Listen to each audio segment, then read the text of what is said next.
ม่นก็หมดแล้วเจ้าหมดต่อไปจะเป็นประชาสัมพันธ์เล็กน้อยเราจะไปธรรมพุทธประวัตินะเจ้าครับช่วงนี้จะเป็นช่วงประชาสัมพันธ์เกี่ยวกับผู้ที่ต้องการจะขอรับการบรรพชาอุปสมบทนะครับผมตามกฎมหาเถรสมาคมฉบับที่17ประจำพุทธศักราช2536นะครับคุณลักษณะผู้สามารถเข้ารับบรรพชาอุปสมบทนะครับมีดังนี้นะครับข้อที่1นะครับเป็นคนที่มีภูมิลำเนาอยู่ในเขตตำบลหรืออำเภอที่จะบวชนะครับและมีหลักฐานมีอาชีพชอบธรรมนะครับหรือแม้มีภูมิลำเนาอยู่ในเขตอื่นแต่เมื่อสอบสวนแล้วปรากฏว่าเป็นคนมีหลักฐานมีอาชีพชอบธรรมนะครับมีที่อยู่เป็นหลักแหล่งไม่ใช่คนจรจัดนะครับข้อที่2ครับเป็นสุภาพชนมีความประพฤติดีประพฤติชอบไม่มีความประพฤติเสียหายเช่นติดสุราหรือยาเสพติดให้โทษนะครับข้อที่3มีความรู้อ่านเขียนหนังสือภาษาไทยได้นะครับข้อที่4ไม่เป็นผู้ที่มีทิฏฐิวิบัตินะครับข้อที่5เป็นผู้ปราศจากบรรพชาโทษและมีร่างกายสมบูรณ์อาจบำเพ็ญสมณกิจได้ไม่เป็นคนชราไร้ความสามารถหรือทุกพลภาพหรือพิกลและพิการนะครับข้อที่6มีสมณบริขารครบถ้วนและถูกต้องตามพระวินัยครับข้อที่7นะครับเป็นผู้สามารถกล่าวคำขอบรรพชาอุปสมบทได้ด้วยตนเองและถูกต้องไม่วิบัตินะครับส่วนบุคคลที่ต้องห้ามบรรพชาอุปสมบทนะครับมีดังนี้ครับข้อที่1คนทำความผิดหลบหนีอาญาแผ่นดินนะครับ2คนหลบหนีราชการครับ3คนต้องหาในคดีอาญา4คนเคยถูกตัดสินจำคุกโดยฐานเป็นผู้ร้ายสำคัญนะครับ5คนถูกห้ามอุปสมบทเด็ดขาดทางพระศาสนาครับ6คนมีโรคติดต่อเป็นที่น่ารังเกียจเช่นวัณโรคในระยะอันตรายครับ7คนมีอวัยวะพิการจนไม่สามารถปฏิบัติกิจพระศาสนาได้นะครับผมอันนี้ก็จะเป็นประชาสัมพันธ์เกี่ยวกับคุณสมบัติของผู้ขอรับการบรรพชาอุปสมบทนะครับข่าวต่อไปจะเป็นข่าวเกี่ยวกับคณะสงฆ์ตำบลสุเทพนะครับเป็นธรรมสัญจรของคณะสงฆ์ตำบลสุเทพนะครับร่วมกับเทศบาลตำบลสุเทพใกล้ไหมจัดวันที่22กันยายนปีพุทธศักราช2562นะครับวัดศรีโสดาพระอารามหลวงนะครับจัดขึ้นเป็นครั้งที่4นะครับเป็นธรรมสัญจรของคณะสงฆ์ตำบลสุเทพนะครับจึงประชาสัมพันธ์ให้โยมทราบกันนะครับผมท่านสมัครมีข่าวประชาสัมพันธ์เพิ่มเติมไหมครับรถด่วนรถด่วนขบวนพิเศษกลุ่มหนุ่มสาวจังหวัดเชียงใหม่ผู้นี้ไปเป็นเขาเรียกว่าเป็นพิเศษเนาะรถด่วนพิเศษไปณวัดพระธาตุปางแฟนอำเภอดอยสะเก็ดเนาะก็จะไปทานข้าวฉันเพลที่วัดพระธาตุปางแฟนก็ศรัทธาวัดไฟหินกับแม่หลวงกับคณะสงฆ์สามเณรวัดไฟหินก็จะเริ่มรอหมุนประมาณ8:30 8 โมงรวมตัวนะครับเป็นพิเศษเลยค่ะลูกเจ้าเราป้ากระตือนไม่รู้ไปไหนเราวันพาต่อไปไม่รู้ไปวัดอะไรนะ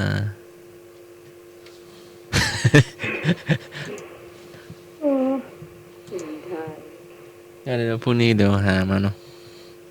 นั่นน่าจะเอาปากกระตือนไปให้ท่านเลขาหรือเปล่าหรือว่าจะอะไร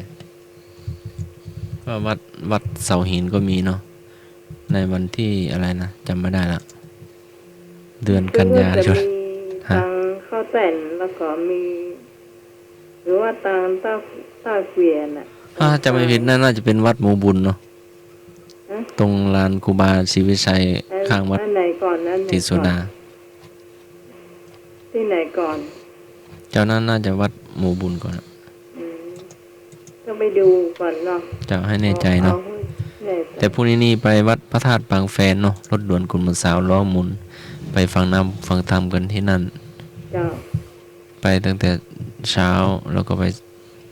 ก็ไม่ไกลเท่าไหร่นะจะอยู่ซ้ายมือเนาะ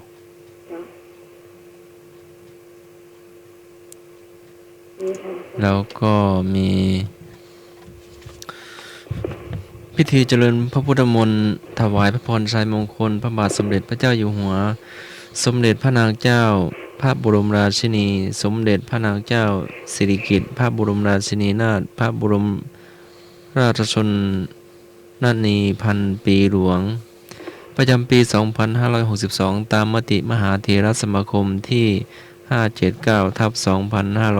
579/2560 และที่พิเศษ 1/2562 โดยคณะสงฆ์จังหวัดเชียงใหม่ร่วมกับจังหวัดเชียงใหม่ และสำนักงานพระพุทธศาสนาจังหวัดเชียงใหม่ ก็ปกติทุกครั้งก็ไปเจริญพุทธมนต์ที่วัดพระสิงห์วรมหาวิหารพอดีท่านก็ได้บูรณะเนาะหลังคาพระวิหารก็เลยย้ายไปวัดเจ็ดยอดพระอารามหลวงเนาะเป็นวัดนั่นหลวงพ่อพระเดชพระคุณหลวงพ่อเจ้าคณะจังหวัดเชียงใหม่หลวงพ่อพระเทพปริยัติเนาะ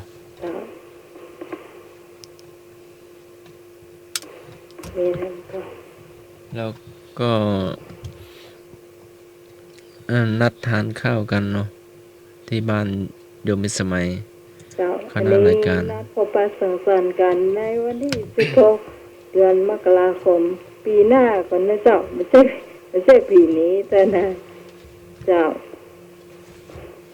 คุณผู้ฟังที่เจอท่านสมัครที่ไปรถด่วนขบวนพิเศษจะทำบุญมาก็เชิญนะเจ้าแล้วแต่เจตนาศรัทธาของคุณผู้ฟังนะเจ้าที่ได้รับซองมาก็มีอยู่แล้วแม่วรรณากับแม่น้อยนะเจ้าท่านเทศก็มีโอกาสก็ไปเนาะไปทานข้าวสารข้าวพบปะแฟนรายการเนาะวันที่อะไรเดือนอย่างปีอย่างวันที่16 เดือนมกราปี 2563นะเจ้าปีหน้าก่อนเนาะเจ้าหลวงพ่อเพชรก็จะไปมาเนาะช่วยดูโปรแกรมวันที่16 มกราคมใช่ไหมครับปี63ปี63ที่บ้านโยมมิตรสมัยที่บ้านน้องใหม่จ้ะกับข้าวมาห้องกันข้าวเราจะทำกิจกรรมกันที่นี่เลยเนาะอ๋อครับเวลานั้นหลวงพี่ศึกไปแล้วนะไม่เป็นไรมาได้ค่ะนั่งเครื่องบินมาหาได้นะได้ก็หายใจถึงครับได้บุคคลธรรมดาก็มาได้เนาะที่ไปนี่ก็คนธรรมดาธรรมดาก็เยอะพี่สาวมีทั้งละอ่อนก็มีละอ่อนก็มีเหมือนครอบครัวที่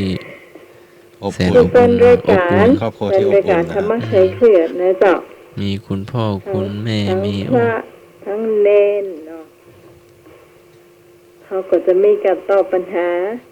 เมื่อเราจัดรายการก่อนปัญหาอย่าง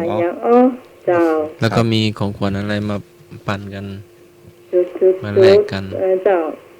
ไม่มีของขวัญก่อนหรือว่ามีคนละอันพกมาคนมีอะไรเล็กๆน้อยๆพกมาครับที่จะมาแลกก็ไม่จำกัด100 บาทขึ้นไปนะเจ้าสำหรับมีอะไรเล็กๆน้อยๆติดไม้ติดมือมาเนี่ยอันนี้มีอยู่แล้วนะเจ้ามีอยู่แล้วมี20 รางวัลนี่น้องหมายจัดไว้แล้วนะเจ้า20 รางวัลปีหนึ่งนี่มีกี่วันฮะเองก็ปีหนึ่งมีกี่วัน365 วันครับโอ้โหมาพบกันวันเดียวเจอกันวันเดียวแล้วก็หอมเจ้าสำหรับคุณผู้ฟังที่หอมมาแล้วคือไอ้หน่วยเนี่ยเจ้าอันนี้ 1,500 บาทแล้วก็ตัวน้องใหม่เองเนาะเป็นเจ้าของรายการก็ 1,500 บาทเหมือนกันถ้าสมัคร 1,000 นะเจ้าแม่แดง 1,000 แล้วก็แม่แดงนี่นอกจากจะพร้อมเป็นสตาร์แล้วก็ยังมีข้าวนึ่งนะเจ้าแค่หมูแล้วก็จะเป็นน้ำตัวนะ น้ำถ้าบปอน้องเมยสมทบเข้าไปแหมแล้วก็เจะพาก๋วยเตี๋ยวแ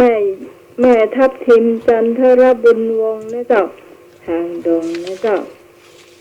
ส่วนคนทำนี่น่าจะเป็นแม่บุญแล้วเจ้าแม่บุญกัดก้อมเนี่ย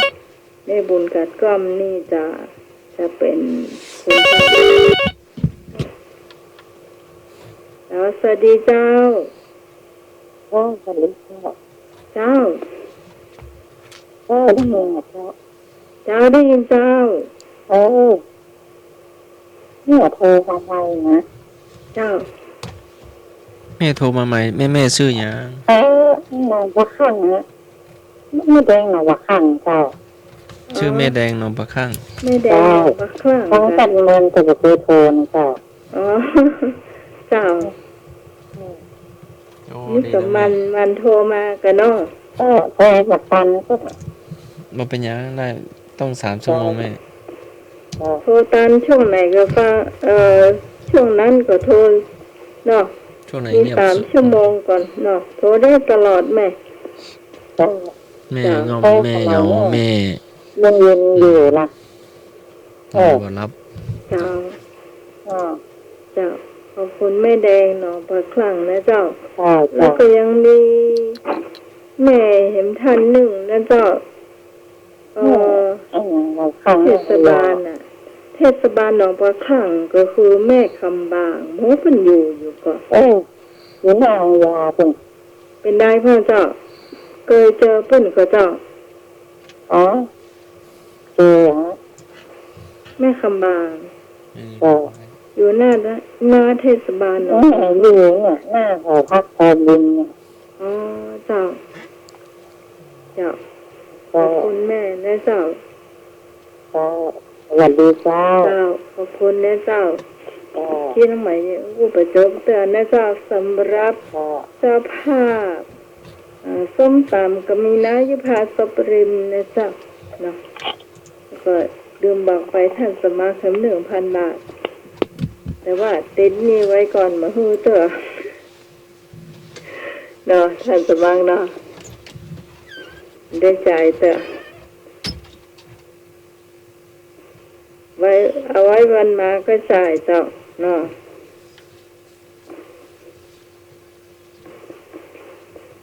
สำหรับแม่วันนานี่เป็นให้2 มาแล้ว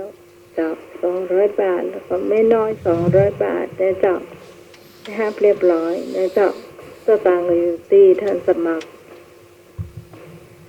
ทุกบาททุกสตางค์นี่ก็สมทบค่าไฟฟ้านะเจ้าเอาบ่ได้เอาไปไหนเนาะแล้วบาหากากับข้าวสักอย่างเจ้าเราก็จะทำกันเองกินกันเองนะเจ้าแบบง่ายๆแล้วสัก11 โมงไปเนี่ยก็จะเลี้ยงเพลพระตัวนะเจ้าช่วงบ่ายเราจะมีการแลกของขวัญมีรางวัลพิเศษตัวนะเจ้ารางวัลพิเศษของใหม่ก็มีแล้วนะเจ้าเป็นวิทยุ FM AM เสียงแผ่นดินได้นะเจ้า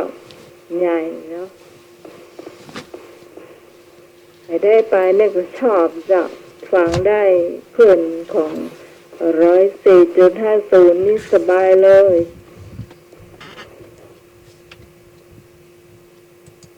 ก็หมดช่วงของประชาสัมพันธ์แล้วเจ้าต่อไปจะเป็นพุทธประวัติธรรมะแล้วเจ้าท่านเทศมีพยายามที่อยู่กับเจ้าครับก็จะมีคำถามเกี่ยวกับพุทธประวัตินะครับเริ่มถามเลยไหมครับที่ท่านเพชรบอกว่าจะมีรางวัลแล้วรางวัลนะครับจะเริ่มเป็นสัปดาห์หน้านะครับเดี๋ยวหลวงพี่จะนำมาจะเป็นแค่วันอาทิตย์วันเดียวนะครับ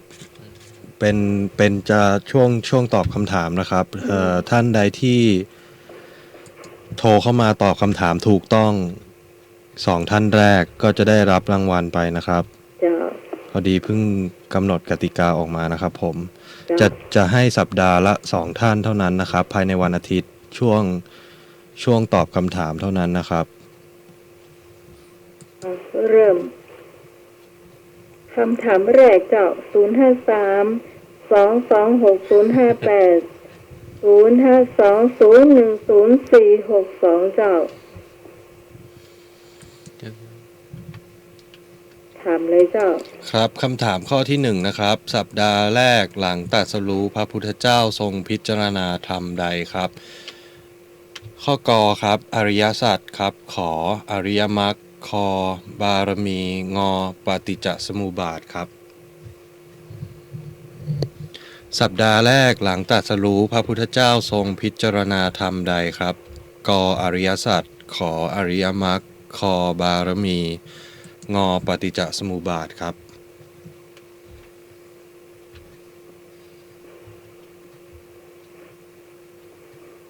คุณผู้ฟังท่านไหนตอบได้ตอบมาเลยนะเจ้า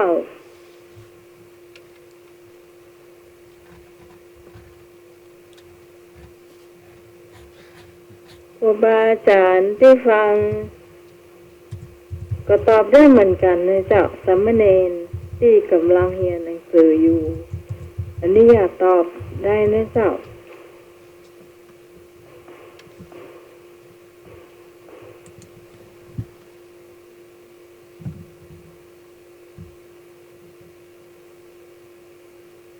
นี่นะ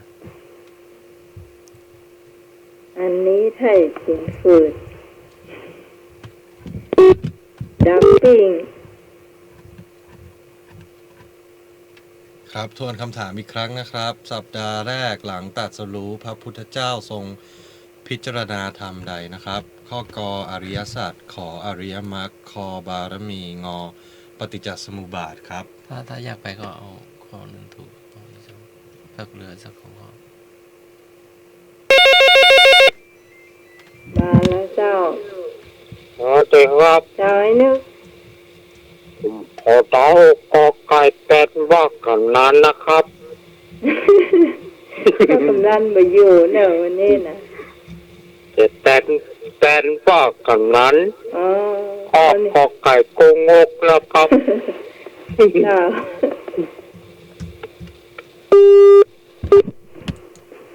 อริยสัจหน่อยเจ้าพี่ต้อง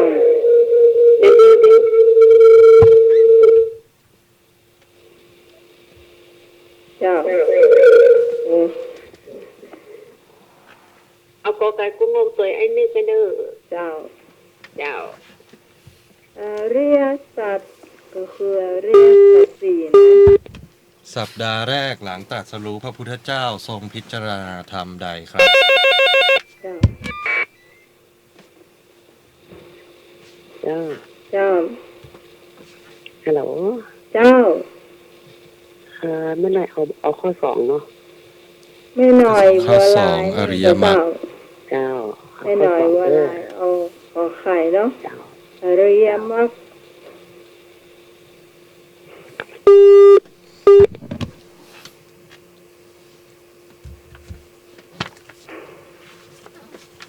ไอ้บ่าวดอกแดงนะเจ้าเป็นเก่งด้านนี้เนอะโทรเข้ามาได้นะเจ้า สัปดาห์แรกหลังตรัสรู้พระพุทธเจ้าทรงพิจารณาธรรมใดครับกออริยสัจขออริยมรรคคอบารมีงอปฏิจจสมุปบาทครับ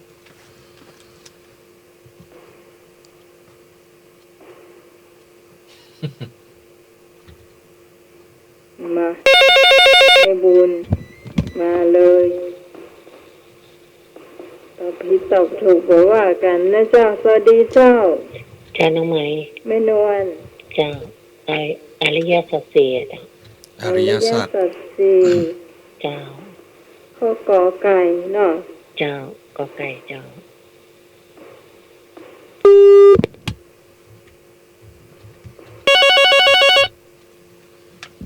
สายที่สี่เจ้าสวัสดีเจ้า เจ้าไหม เจ้า เอากอไก่กุ้งงก็เนาะ ไก่กุ้งงจะเปิดนะ เจ้า เจ้า เจ้าไอ้นึกแม่นวลไอ้บุญ ขอไก่เจ้าแม่หน่อยขอไข่เจ้า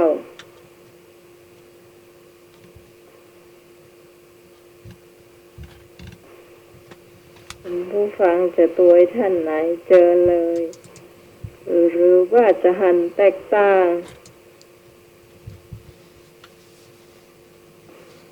ได้เลยนะเจ้า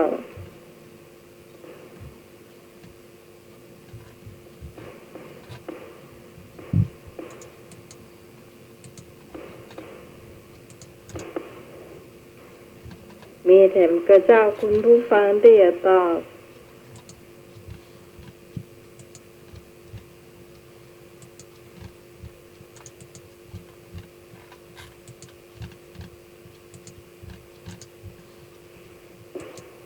เฉลยบ่เนาะ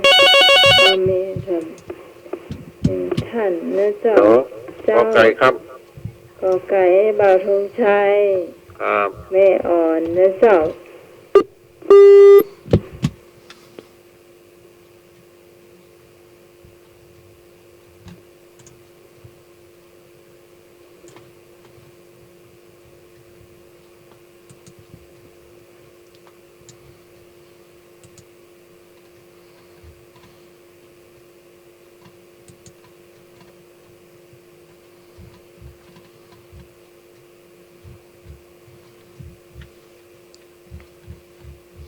สัปดาห์แรกหลังตรัสรู้พระพุทธเจ้าทรงพิจารณาธรรมใดนะครับ เฉลยนะครับ ข้ององูครับปฏิจจสมุปบาทครับ มีใครถูกไหมครับ ไม่มีใครเอาสักคนเจ้า ครับ ปฏิจจสมุปบาทนะครับก็คือการอธิบายเรื่องการเกิดขึ้นและดับไปของความทุกข์อย่างละเอียดนะครับ เอาให้ข้อเหลือสัก2 ข้อ ข้อถูกกับข้อผิด เหลือช้อยส์ให้แค่2 ข้อนะครับ เรียกไปมัน ข้อต่อไปนะครับ พระพุทธเจ้าทรงเทศนาโปรดใครเป็นอันดับแรกครับ นี่น่าจะง่ายมาก ครับ ข้อกอครับปัญจวัคคีย์ครับ ข้อขอครับภัลลิกะครับเหลือ2 ข้อนะครับ เหลือช้อยให้แค่2 ข้อนะฮะน่าจะเป็นปัญหาเป็นคำถามที่ง่ายมากเลยนะฮะ ก็มีก็ขอคงอะไรกัน เพิ่มอ่ะ ครับ ข้อนี้ง่ายมาก ว่า พระพุทธเจ้าทรงเทศนาโปรดใครเป็นอันดับแรกครับ กปัญจวัคคีย์ครับ ขอภัลลิกะ คอุทกดาบท งอาลาดาบทครับ พระพุทธเจ้าทรงเทศนาโปรดใครเป็นอันดับแรกครับ กปัญจวัคคีย์ครับ ขอภัลลิกะ คอุท จ้าก น้องไหน ดาบท จะไม่ ก นอน อาลาดาบท จ้าไม่นอนดาวนะเจ้า ต้อง กับ ดาว ขอไก่ก็งกนะเจ้า ต้องดาวก็ได้ข้อนี้ง่ายเจ้า เจ้า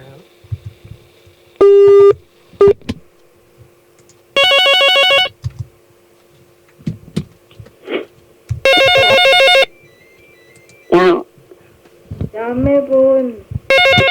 ก็งกก็ไม่นอนนะ ไก่ก็งอกเจ้า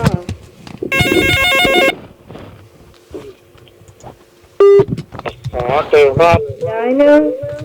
โจมไม่นอนนะครับ ไม่ ข น อ อน ไก่ เจ้า โก๊กงกที่บถูกสกัง ปลากับเต่าหมด ป้าสาวบด เนี่ยยาทาน้ำแดงมีก็เลิก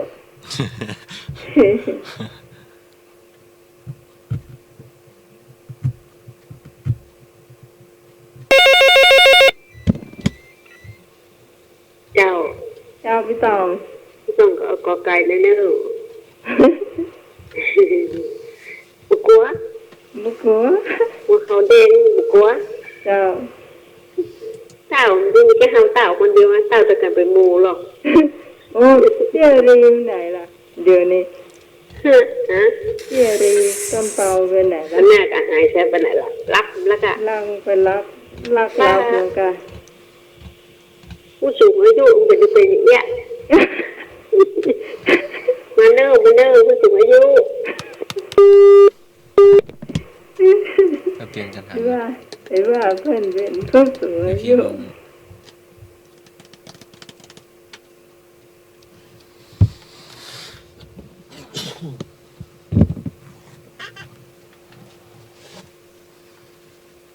พระพุทธเจ้าทรงเทศนา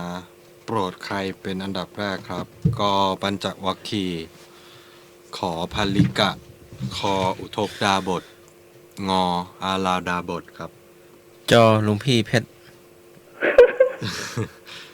อ้าวท่านสมัครเอาจอจานเนอะ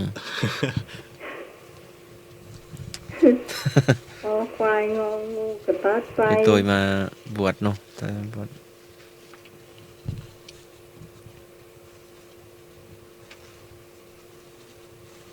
คุณผู้ฟังตอบมากระถูกอยู่แล้ว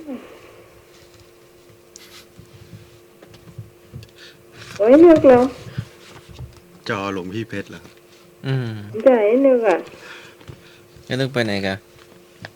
นึกมาอย่าง อ๋อมาตั้งแต่ตอนเพลงอะฟังเพลงแล้วหลับไปแล้วก็เดี๋ยวดูก่อนเนาะลองไปปลุกดูก่อนเนาะ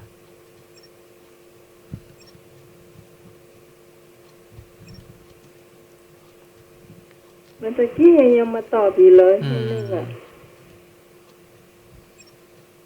พระพุทธเจ้าทรงเทศนาโปรดใครเป็นอันดับแรกครับ กพระอาจารย์สมัคร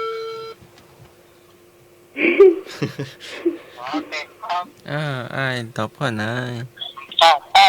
กันแล้วลูกครับ ข้อไก่ นึกตอบกอไก่เหรอ แรกครับ แตกอ่ะ ท่านก็ถูกแล้ว เจ้า ถึงแม้ข้อสอบจะอยู่กับท่านเพศนะน้องหมายว่าถูกแล้วเจ้า เฉลยเลยนะครับ เจ้า พระพุทธเจ้าทรงเทศนาโปรดปัญจวัคคีย์เป็นอันดับแรกครับผม ข้อกอไก่ถูกต้องครับ เจ้า ข้อต่อไปนะครับ ข้อที่3ครับ พระอริยสาวกองค์แรกคือใครครับ กพระวัปปะ ขอพระพัทธิยะ คอพระอัญญาโกณทัญญะ งอพระอัสสชิครับ พระอริยสาวกองค์แรกคือใครครับ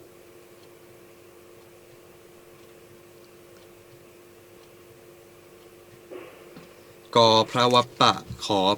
พระพัทธิยะ คอพระอัญญาโกณทัญญะ งอพระอัสสชิครับ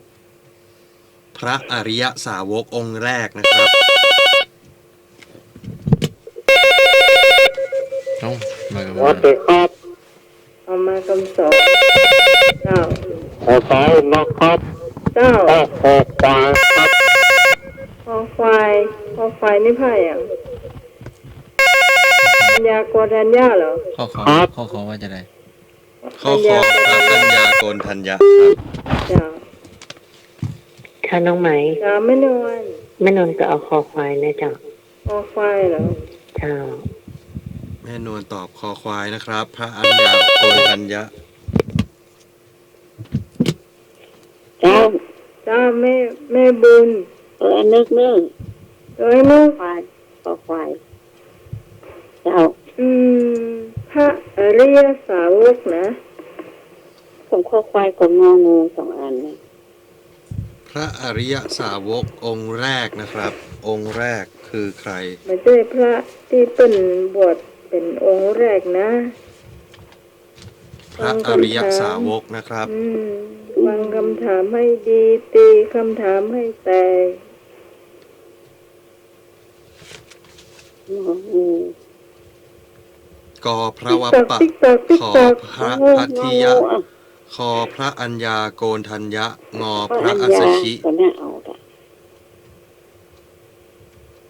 ตอบข้อคอควายนะครับ นี่เอางองู งองูนะครับ เจ้า แน่ใจนะครับ เจ้า โอเคครับ เจริญพรครับ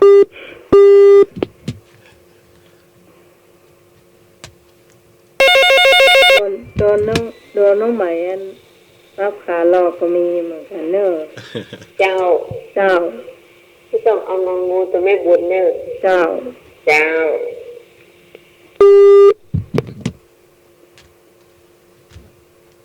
น่ะไม่นวลตอบมาเลยเพราะว่าไม่นวลตอบแล้ว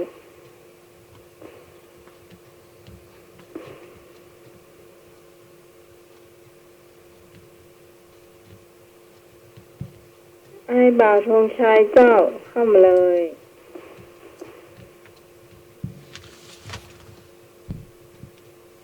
ช่วงนี้เป็นช่วงคุณผู้ฟังจะได้รู้คำถามนะเจ้า ถ้าฟังธรรมะบ่อยๆหรือว่าฟังที่เปิ้นอธิบายนะเจ้าตัวลุงหรือว่าพระที่เป็นเทศเก่งๆก็จะโอ้คำตอบนี้ทันทีนะเจ้า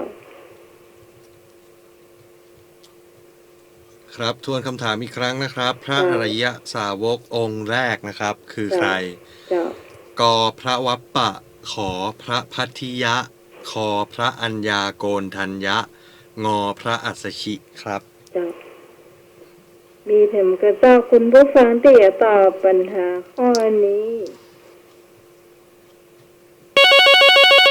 มาแถมหนึ่งสาย ขอควายครับ พระเจ้าโกรัญญะครับ อัญญาโกทัญญาเนาะ ครับ เจ้าไอ้บ่าวทรงชัยไม่ตามเจ้า วันนี้ข่าวด้วยบ่าวดอกแดงนะเจ้าเจ้าเจ้า อาจารย์ครับ โอ้ตอบกันนาน ครับครับผม เจริญพ ตอบ ร นา คน รับ มาเดียว สมัยแล้วครับ ค่ะ แต่มากๆเพื่อนทุกท่านนะครับ เจ้า เจริญพร ผมมามดแล้วเอาตีข้อได้ก่อน โอ้โอ้ เดี๋ยวไปปลุกเสกคนเดียวอ่ะ เอางองูครับผม งองูเนาะ ครับผม เจ้า นี่ตาจี้นะครับดูครับ จ้าไอ้หนุ่ยมาแล้ว ฮิตาชิ เจ้า บอ อั ก น ก่อ นี้ น อู้ก็เหมือนเพื่อนนะเจ้าฮิตาชิเหรอ ฮิตาชิ พัดลมนะครับ ครับ เอาชื่อเพื่อนไปเป็นพัดลมไปแล้วเจ้า หรือว่าเป็นนั่น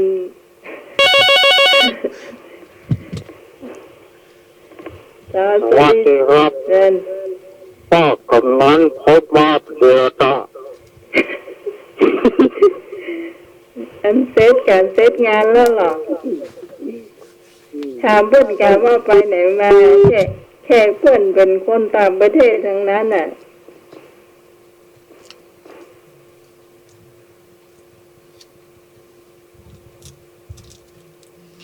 พระอริยสาวกองค์แรกคือใครนะครับ เจ้า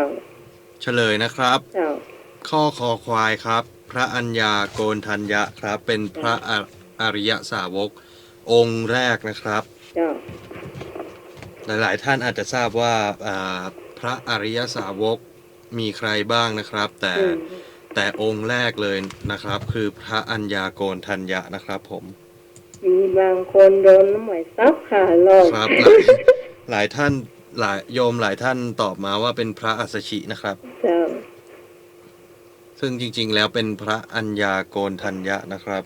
บอกแล้ว ชื่อไพเราะมากเลยครับ พระอัญญาโกณ จ ทัญ ริง ญะ ๆแล้วเป็นชื่อโกธัญญาเฉยๆเนาะ ครับ พระ ค่ะ โกณทัญญะจะเป็นชื่อที่คุ้นหูมากกว่าครับ เจ้าอัญญานี่พระพุทธเจ้าเป็นคนตั้งเหินนะเจ้า เขาจะไปเป็นธรรมะบอ ต่อไปเป็นธรรมะ เป็นวิชาพุทธศาสนา ข้อใดไม่ใช่ขีหิสุข หรือสุขของชาวบ้านขีหิสุขหมายถึงสุขของคฤหัสถ์ความสุขของชาวบ้าน ที่ชาวบ้านควรพยายามเข้า ถึงให้ได้สม่ำเสมอ หรือผู้ครองเรือนเนาะ อืม ก็มีอยู่4ข้อนู่นนะแต่ในที่นี่ถามว่าข้อใดไม่ใช่ขีหิสุข หรือสุขของชาวบ้าน ก็การไม่มีหนี้ขอความประพฤติไม่มีโทษ คอการได้ทรัพย์ที่หามาได้อย่างง่ายดาย งอการใช้จ่ายทรัพย์เพื่อเลี้ยงชีพ และบำเพ็ญประโยชน์ อันนี้มันอยู่ในที่เหตุปฏิบัติ ขีหิสุขมีอยู่4ข้อ ข้อ 1. อัตถิสุขหมายถึงความสุขเกิดจากการมีทรัพย์ 2. โภคสุข หมายถึงความสุขเกิดจากการใช้จ่ายทรัพย์ 3. อนันนสุข สุขที่เกิดจากการไม่เป็นหนี้อวัชชสุข สุขเกิดจากความประพฤติที่ไม่มีโทษ อืม เจ้า สวัสดีครับ เจ้า ผมขอเต้าข้อขอใครครับ มันข้อนี้มันจะไม่เหมือนเพื่อนอ่ะ มันแหลก มันไม่มีใน4ข้อเนี่ย ไม่ได้บอกฟังคำถามให้จบอ่ะต้องฟังคำถามให้จบก่อนจ้ะ เราลองไป เจ้า จ้าน้องไหม เจ้าไม่นอน ไม่นอนเอาข้ององูอ่ะจ้ะ ก็งู จ้ะ มันจะนอกจาก4ข้อนี้นะแม่ใบให้แล้วเนาะ ข้อควายจ้ะ มัน1นี่เกิดจากการมีทรัพย์ 2 เกิดจากการได้ใช้จ่ายทรัพย์ 3 เกิดจากการไม่เป็นหนี้ 4 เกิดจากความประพฤติไม่มีโทษแล้วข้อเนี้ยมันจะไม่เหมือนเพื่อนอ่ะ เราลองฟังคำตอบเนาะ จ้ะ ก็ไกล กอไก่การไม่มีหนี้ขอไข่ความประพฤติไม่มีโทษ ข้อคอได้ทรัพย์มาอย่างง่ายงองูสายจ่ายทรัพย์เพื่อเลี้ยงชีพและบำเพ็ญประโยชน์ คำถามว่าใด ข้อใดไม่ใช่ขี้หิสุขหรือสุขของชาวบ้าน ข้อใดไม่ใช่ที่มีสุขนะเจ้า แต่4ข้อนี้มีอยู่แล้ว3ข้อ ถามข้ออยู่ในห้านอยู่แล้วนะเจ้า แต่มีอยู่ข้อหนึ่งจะบ่มี แต่นี่ไม่ได้ไปทำอะไรเนาะอยู่จู่ก็มีขึ้นมาเลยเนาะเนี่ย ครับผมดีครับ เจ้า ขอไปครับผม ขอใคร ครับ เจ้าได้ อ่ะไอ้หนุ่ยขอใครเจ้า ขอไก่ครับ ฮะ ขอไก่ครับ ก็ไก่ ขอไก่ไอ้บ่าวธงชัย อันไหนก็ได้หมดแล้วเนาะอืม มาช่วยกันตอบมาช่วยกันตอบกลมเดียวก็หู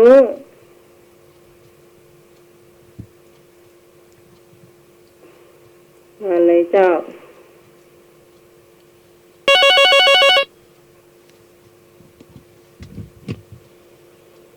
สวัสดีเจ้า เจ้าไหม เจ้าแม่ แม่เอาข้อควายเอา เอาเรียกมาเลย เอาเลี้ยงไปมันเต็มมันนะ เจ้ามาพี่ตองมา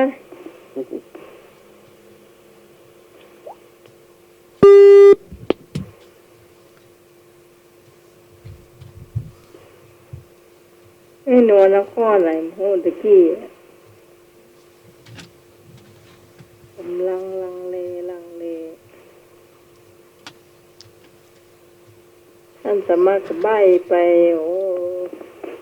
ง่ายเถอะ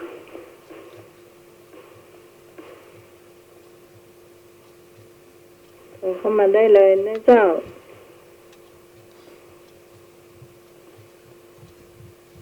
มาเลยเจ้าพี่ตองแม่นวล ได้เวลาพอสมควร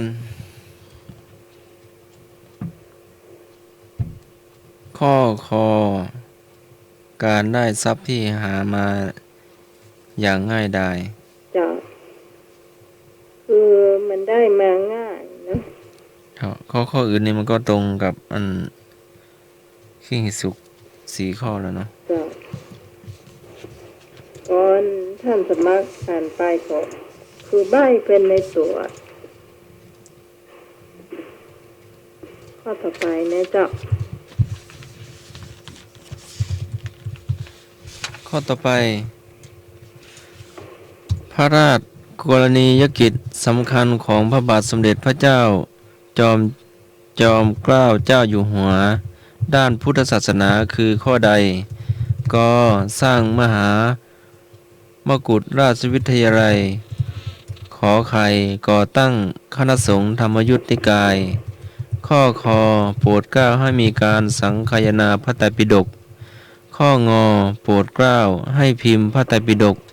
ฉบับสยามรัฐ พระราชนียกิจสำคัญของพระบาทสมเด็จ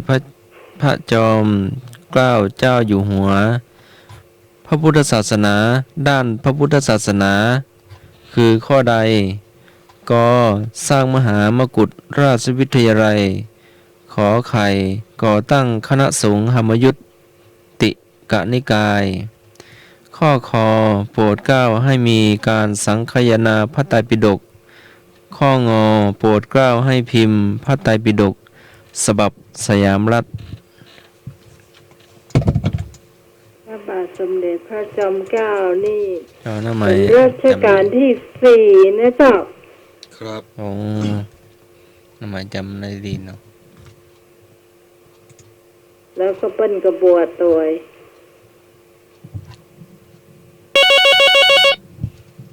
เจ้าพระมหากษัตริย์ที่ วันเด็ก ดูแล ครับ สืบ เจ้าไอ้นึกเจ้า ออกไก่กุ้งงกนะครับ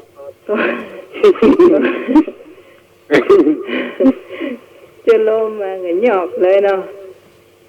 พอกกันนั้นกับผู้ช่วยก็ต้องช่วยกันกัน เพราะคนนั้นก็ผู้ช่วยเจ้า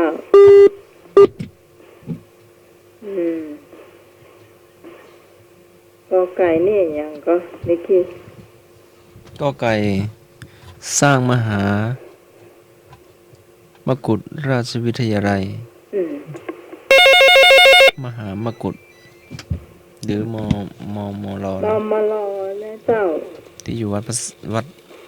เจดีย์หลวงเนาะ เจ้า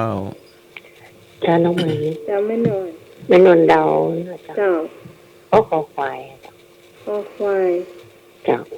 โปรดเกล้าให้มีการสังคายนาพระไตรปิฎกอ๋อตอบข้อนี้เนาะ ไม่นอนน้องหมายว่าเปลี่ยน เอ้าแล้วจะลำเอียงวะนะ บอกผู้เดียว ขอบคุณ ฮะ แต่รู้ว่าเปลี่ยนแต่ข้อใดที่กับตัวเอ็นเอได้ครับ อะไรก็ได้นะ ถ้าตัวเอ็นเปลี่ยนเห็นก็ให้เอางองูเนอะ งูนี่กูต้องใกล้อะเจ้า มาใกล้เนาะ เจ้า ที่ไปตัวยันผู้ช่วยเขาประกำนันเลยกันเนาะ ที่ตัวผู้ช่วยกำนันนะดีละ จ้า เจ้าอันนี้เป็นตัวผู้ช่วยกันเด้อ เจ้า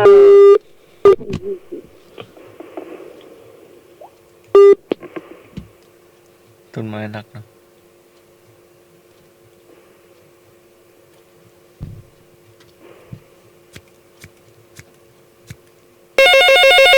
มากว่าเขาลำเอียงเนาะ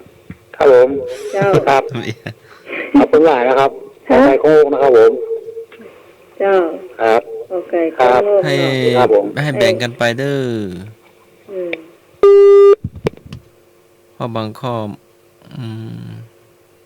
เป็นสมัยไหนแล้วเนาะสมัยเรายังไม่เกิดเนาะ แต่ เป็นพระมหากษัตริย์ สัง แท้ ขยานาเนี่ยมันใช่แน่นอน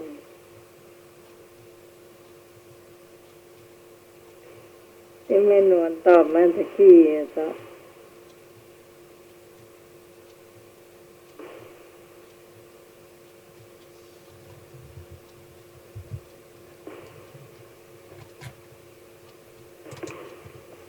ตอบมาได้เลย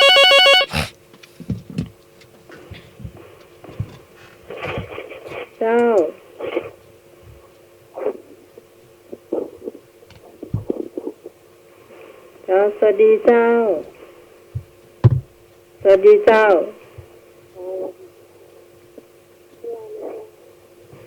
เจ้า เสียงเบาเบา เสียงเบาๆแม่ออนอู้ใกล้ๆโหดสับนู่น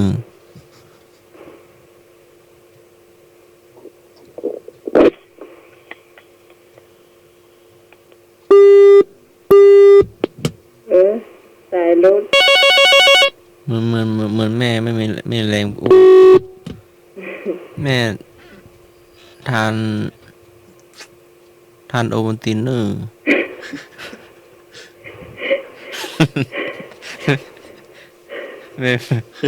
ไม่มีแรงกำโทรศัพท์ไม่มีแรงอู้หรอก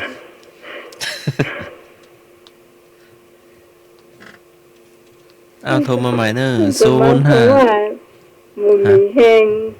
กำโทรศัพท์อ่ะ ดึกมาเนาะ053 226 058 052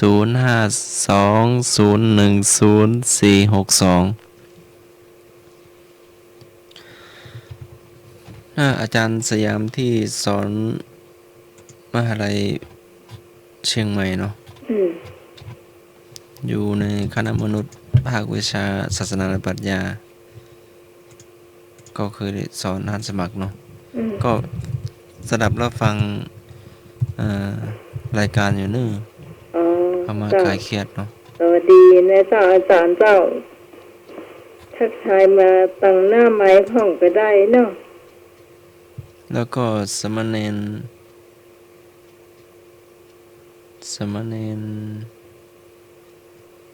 อยู่วัดตำหนัก ก็อยากจัดรายการธรรมะคลายเครียดตัวเนาะ ชื่อสมณเณรอะไรนะไม่ใช่สมณเณรณภัทรนะเป็นณภัทรนี่อยู่ลำเปิงที่ตอบปัญหาธรรมะนะเนาะชื่อสมณเณรอะไรนะ เจ้าสวัสดีเจ้ามาวิทยาเนาะ เบาวิทยุด้วยนะครับ เดาเอาว่ามหานิกายอะไรอย่างนั้น หนุ่มไพบุญย์มหานิกายเนาะตอบ อ๋อจ้ะ ก่อตั้งคณะสงฆ์ธรรมยุทธนิกายเนาะ ขอไข่อะ สมยุทธติกานิกายข้อไข่เจ้านาไหม อ๋อ เจ้า เดา ดาวเนาะ หนุ่มไพบุญย์ก็อยู่ข้างวัดสันติธรรมเป็นธรรมยุทธเนาะวัดปฏิบัติวัดสายปฏิบัติเนาะสายปฏิบัติครูบาอาจารย์ สามเณ เนาะ รนะเจ้า แต่ละวัดถ้าฟังอยู่ สามารถตอบเข้ามาได้นะเจ้า สำเนียงที่อยู่วัดตำหนักก็โทรมาได้นะ อ๋อนี่ โอ้ เขา ฟัง ก็ เราอยู่ ปิดกันนะเจ้า ตอบได้หมดเนาะ เดี๋ยวดูก่อนว่าชื่อเนียนอย่างเนาะ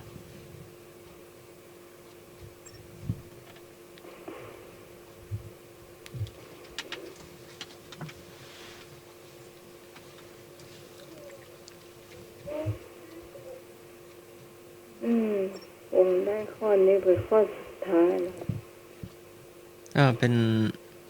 ข้อสุดท้ายแล้วก็ต่อไปเป็นคำถามแบบล้านนาหน่อยเนาะคำถามล้านนาสักข้อ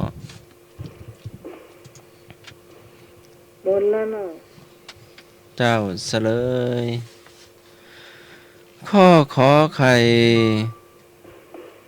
พระราชนิยกิจสำคัญของพระบาทสมเด็จพระจอมเกล้าเจ้าอยู่หัว ด้านพุทธศาสนาคือข้อใดข้อที่ถูกหลวงพี่เสลย ข้อขอไข่ ข้อขอไข่นะครับ ก่อตั้งคณะสงฆ์ธรรมยุทธ ติกานิกาย ติกนิกายนะครับผม ข้อขอไข่ถูกต้องนะครับ เจ้า ข้อต่อไป เป็นก่อตั้งธรรมยุทธก่อนแล้วก็มาก่อตั้งบมลคือโรงเรียนเนาะมหาลัยมงกุฎราชวิทยาลัยเนาะวัดเจดีย์หลวงเนี่ยเนาะอันนี้เป็นสายธรรมยุทธหมดแล้วเจ้า ต่อไป ต่อไป ถ้า ข้อ สมัคร หนึ่ ถาม ง หลวงพี่หลวงพี่ถามเนาะ เกี่ยวกับประวัติศาสตร์ล้านนาเนาะ ครับผม แม่น้ำสายใดที่ไหลผ่านหลายประเทศและผ่านอำเภอเชียงแสนจังหวัดเชียงไฮ้กอไก่ แม่น้ำคำขอไข่แม่น้ำกกคอควายแม่น้ำรวกงองูแม่น้ำโขงครับ แม่น้ำสายใดที่ไหลผ่านหลายประเทศและผ่านอำเภอเชียงแสนจังหวัดเชียงรายกอไก่แม่น้ำคำขอไข่แม่น้ำกกคอควายแม่น้ำรวกงองูแม่น้ำโขงครับผม แม่น้ำโขง แม่น้ำโขง จากไหน ถูกต้องครับเดาเจ้า ไพบูลย์ หมามด เจ้าหนุ่มไพบูลย์ แม่น้ำสายใดที่ไหลผ่านหลายประเทศนะครับ และผ่านอำเภอเชียงแสนจังหวัดเชียงรายด้วยนะครับ สวัสดีครับ เจ้า แม่น้ำโขงนะครับ แม่น้ำโขง ผ่านหลายประเทศครับ ผ่านประเทศอะไรบ้างครับ นะครับที่หลายประเทศ หลายประเทศเลยนะครับ นะครับ ถ้าถากเอาแม่น้ำแม่งัด แม่งัดอยู่แถวไหนครับท่านสมัคร ใช่เลย น่าจะอำเภอ อำเภอดอยสะเก็ดหรือเปล่า ไปอย่างปุ่นฮะแม่งานไปอย่างดอยสะเก็ดปุ่น เพราะเห็นบ่อยนะเห็นป้ายอะไรนะเขื่อนแม่งัดหรือเปล่า เขียนตัวใหญ่นะตัวเบิ่มเลยมัน กันแม่งานก็ไปแม่แต่มุกอะ ผู้ถามมาตอบเนาะตอบผู้ถามก็ตอบไม่ถูกอีกเนาะเออ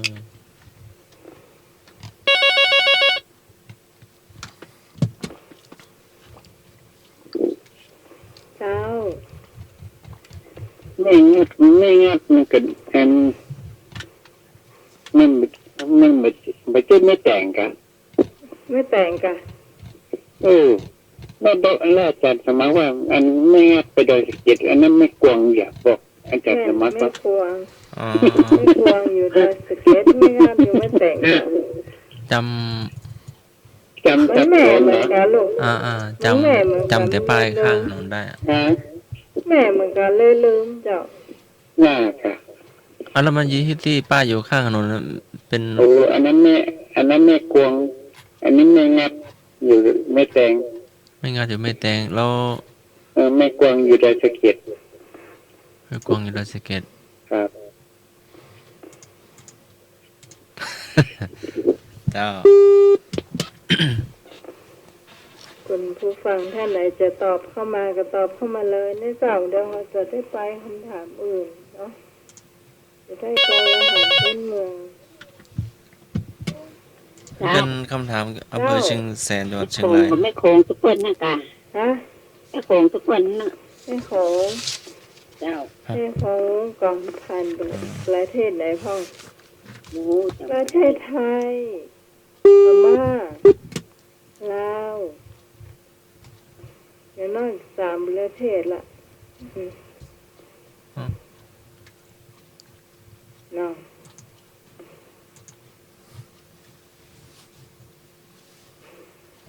เจ้าแม่ของจะเอาวางบนโต๊ะน้ำจ่ายนะ หลวงพี่เฉลยได้เวลาสมควรจะได้ข้อใหม่ ครับ แม่น้ำสายใดที่ไหลผ่านประเทศ ผ่านหลายประเทศและผ่านอำเภอเชียงแสนจังหวัดเชียงรายนะครับคำตอบที่ถูกต้องคือข้ององูนะครับ แม่น้ำโขงครับ ข้อต่อไป ข้อต่อไปนะครับ ข้อ2ครับ ข้อไม่ใช่ข้อ2สิหลวงพี่หลายข้อแล้วเนาะ ข้อ แม่น้ำสายใดเป็นเส้นกั้นพรมแดนระหว่างไทยและเมียนมาครับกแม่น้ำคำขอแม่น้ำกกคอแม่น้ำรวกงอแม่น้ำโขงข้อคอควายนี่ น่าจะร้อนนะครับน้ ไปบ้านญี่ปุ่นเนี่ยละ2 แม่น้ำลูก ท่านเพชรใบให้คุณผู้ฟังอย่างแล้ว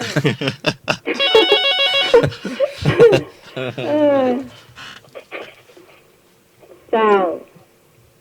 เจ้าสวัสดีเจ้า เจ้า ขอกราบแม่น้ำกกเจ้า อันนี้แม่ยัง แม่น้ำกก แม่ แม่ แม่ ยัง เลย เจ้า เจ้า ฮะ เจ้า แม่ยังเจ้า อะไรก็เจ้าตอบแม่น้ำกกเจ้า อันนี้แม่หยังฮะแม่ที่อุ้ยนะคนละแม่ อย่าได้ยินชาติเจ้า แม่อย่างที่พี่แม่อุ้ย ที่เวลานะเจ้า แม่ห้วย อ๋อ ลาน อยู่ไม่ลานอ๋อแม่จะก็โทรมาบ่อยแต่จำเสียงมาได้แม่เนาะจึงมาเตอก็ทุกอาทิตย์เพิ่งจะโทรมาเนาะอยู่ห้วยลาน แม่น้ำงอกแม่น้ำงอกค่ะที่ท่านเทศว่าอาคี เอ้าแม่บุญจับเส้นได้ เจ้า คือถ้าใครฟังไม่ดีเนี่ยจะหูคำตอบทันทีเลย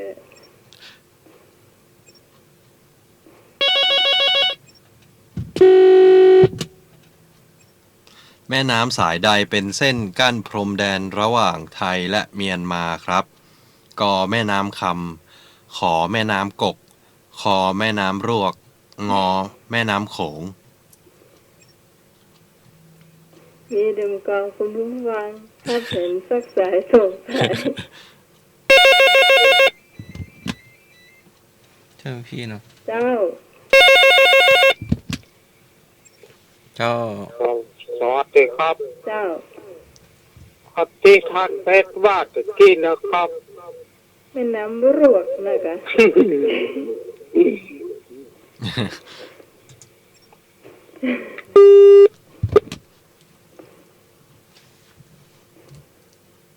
โอเคเฉลยเนาะ ครับแม่น้ำสายใดเป็นเส้นกั้นพรมแดนระหว่างไทยและเมียนมาครับคำตอบก็คือข้อคอควายนะครับ แม่น้ำรวกครับผม ใบให้ไปแล้วเนาะ คือใบของ อ๋อ ใบ อีกข้อ เจ้า ครับข้อต่อไปครับ อีกข้อนี้ข้อสุดท้าย ข้อสุดท้าย มา นะค ได้ รับ นะเจ้า5 ทุ่มแล้ว 5 ทุ่มแล้วเนาะ 5 ทุ่มแล้วเจ้า ต่อไปจะเป็นช่วงของอาหารการกินแล้วเจ้า อาหารการกินเนาะ ไม่ เจ้า บุญ เอาไว้เป็นผูกกันแล้วกันเนาะ กำลังสนุกเอาไม่บุญเอากับข้าวกับ ได้ ปลา บุญนะเจ้า053-226-058ว่างแล้ว เจ้า เจ้าแม่ เจ้าเวลาแยกกินมันเนาะ เจ้า กินดึกไปหน่อยหนูนี่เจ้า ดึกไปหน่อยเป็นหยัง เป็นหยังเนาะ นี่เนน ที่อยากกินข้าวละกะ นี่แกอะไร คนนี้เอาแต่โมนึ่ง ภาษาอังกฤษเนี่ย นี่ไปหอนึ่งอันนี้ต้องมากินหอนึ่งเนาะ ชื่อทัด เอานึ่งปลาเด้อ เจ้า ปลาต้องเอาปลาลิมเนาะเปิงเนาะหัวนึ่งเนาะ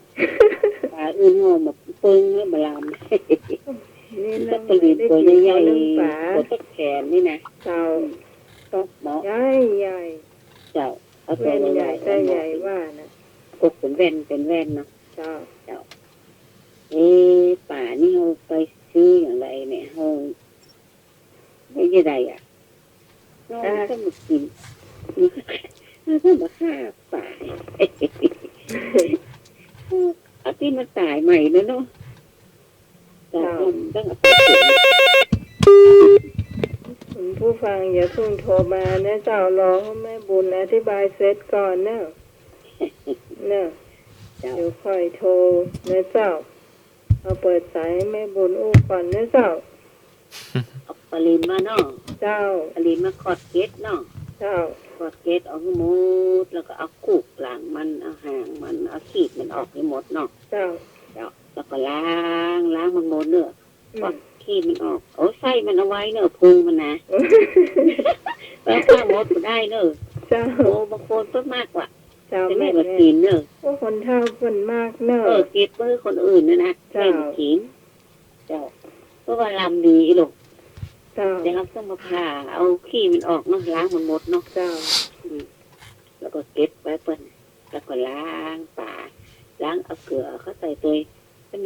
มน้ำส้มสายชูผสมน้ำล้างเอาจนเมือกมันหมดอ่ะเนาะถ้ามันมืดอ่ะทาวอ่ะเนาะ เจ้า ล้างมัน ได้ เป็นหมด น้ำเกลือก็ได้ไหม เกลือก็ได้อ่ะ เจ้า เจ้าเกลือก็ได้แล้วก็อันเช็ดแล้วก็ล้างหมดเสร็จเรียบร้อยมันมืดแล้วครับออกมากกเป็นแว่นเนาะ เจ้า มันต้องอันหนาแล้วไปเอาบางหน่อยเนาะห่อนึ่งเนาะเหมือนแกงเนาะแกงนี่ต้องเอาหนาห่อนึ่งเขาก็เอาบางหน่อยก็จะข้อมือนี่ก็ได้เป็นแว่น วันนี้น้องใหม่กินวันเดียว นี่เอ้าแว่นเดียวอิ่มละอีตัวใหญ่ขนาดนั้นเนาะ ตัวมันใหญ่ ตัวใหญ่หมดเนาะ เจ้า ป้ากะ เจ้าห่อหนึ่ง ปลา ห่อหม ช่อน ก ปลาช่อน ห่อหมกปลาช่อนน่ะ อืม หมกนึ่งปลา เจ้านั่นแหละเอาไปนึ่งน่ะเจ้ากุ๊กเป็นท่อ ใส่ นเป็น ใส่ใบย่อยนะ เจ้า เจ้า แล้วก็เอาเตรียมไว้ก่อนเนาะ เจ้า อันนี้มาปรุงน้ำพริกเนาะ เจ้า อาจจะไข่เนาะ เจ้า จะไข่ขมิ้น เจ้า แล้วก็ซอยใบมะกรูดตำด้วยน้ำพริกก็ได้ห เจ้า อมดีหากปลาป้อม อืม แล้วก็หอมบัวหอมเตรียม อืม พริกแห้งอ่ะ เจ้า ใส่พริกแห้งเนาะ อืม เจ้าเอาเม็ดใหญ่ตัวเม็ดน้อยตัวผสมกัน2 อย่างกับเม็ดน้อยมันเผ็ดลำไปเฮ้ยเอาเม็ดใหญ่ผสมตัว เจ้า เจ้ามันบ่เผ็ด เราตำพริก ตำพริกตำเครื่องมันก่อนตำเครื่องมันละเอียดไปก่อน มีเอาอย่างใส่ห้อง อะไร เอาอย่างใส่ห้อง ตะไคร้ขมิ้นกระเทียมหอมต หอมบัว ำละเอียด หอมบัว ก่ ห อน อมเตรียม เจ้า ตะไคร้ใส่ถึงหัวหรือว่าซอย ซอย เจ้าซอย ใส่ ตะ ถึง ไคร้ หัวอย่าได้ใส่ถึง อะหยัง ไม่ใส่ตะไคร้ใส่ถึงหัวหรือว่าซอยก่อน ซอยจ้าซอยมันนั่นบางๆหน่อยอืม เอาเพิ่นอยากคุยด้วยเนาะฮัลโหล ไม่ตำเป็นหัวไม่ได้นะไปนะ เจ้าผู้ต่อเจ้าแม่ ต่อเดี๋ยวไม่ได้ นะ เดี๋ยว ต่อเลย หรือว่าหักสายไปละอีกเจ้าเอาละตำน้ำพริกตำจะใครให้แล้วก่อนเครื่องมันน่ะจะใครหักปักป้อมหอมบวมเตรียมกะปิจะหัวไม่มือ เจ้า เจ้า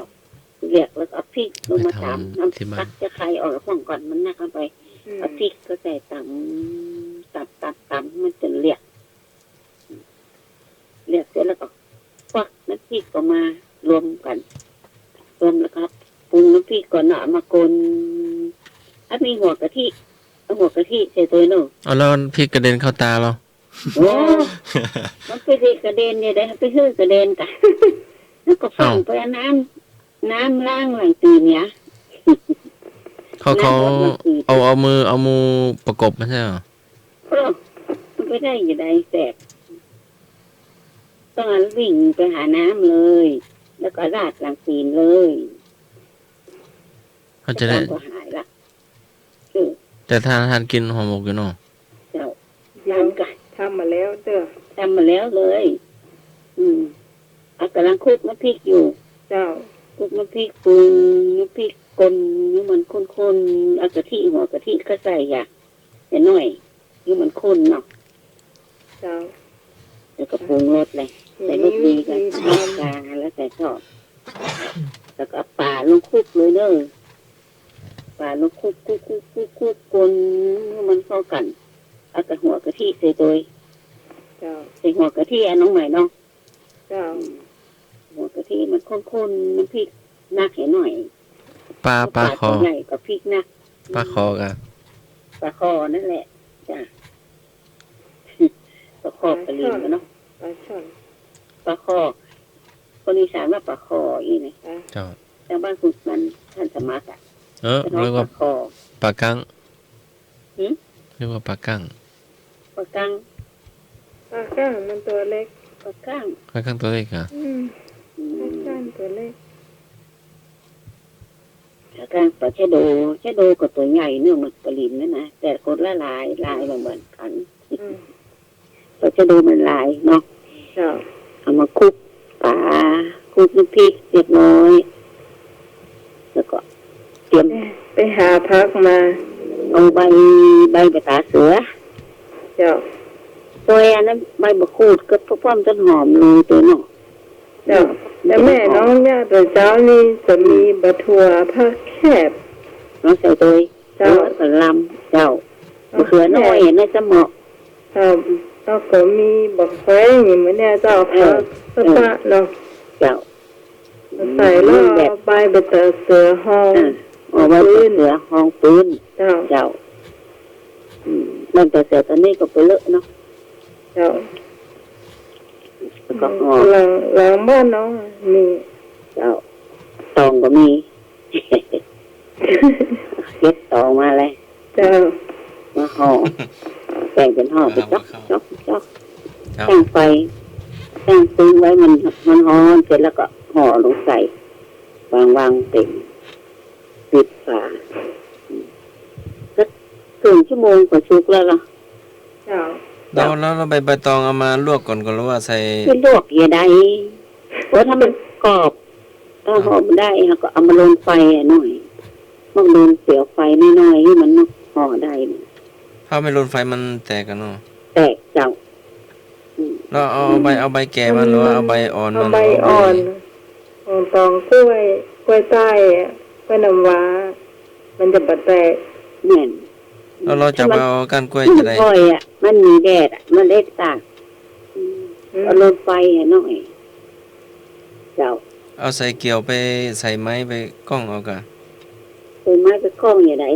เอากล้องเอาใบกล้วยหรือว่าแม่จะกระโดดเอากะ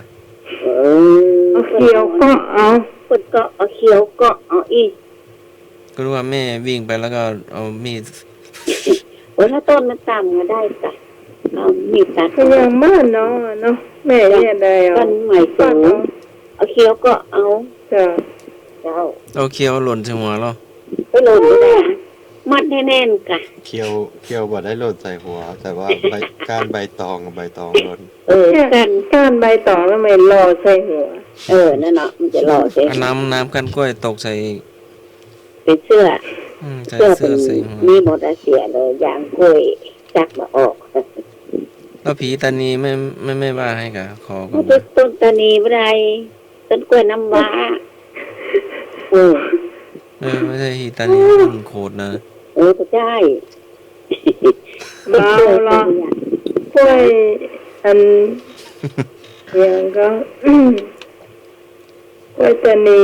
มันบลำแข็งแล้วก็เอาไปทำ ทำไอ้พวก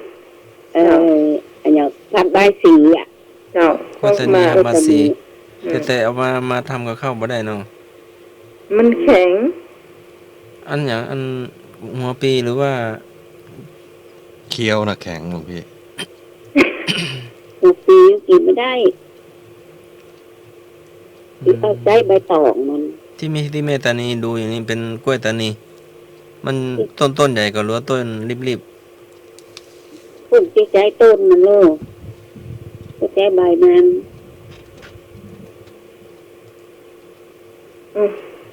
ใส่ปรุงมาแล้ว เสร็จแล้ว เสร็จ โง่เสร็จละเนื่องละสุกแล้วเตะเอามากินได้ละของกะทิเอาพริกแต้เลยหน้าตัวนะแต่แรกลืมเอาพริกแต้วางบนหน้าผมต้นมะเขือ ๆ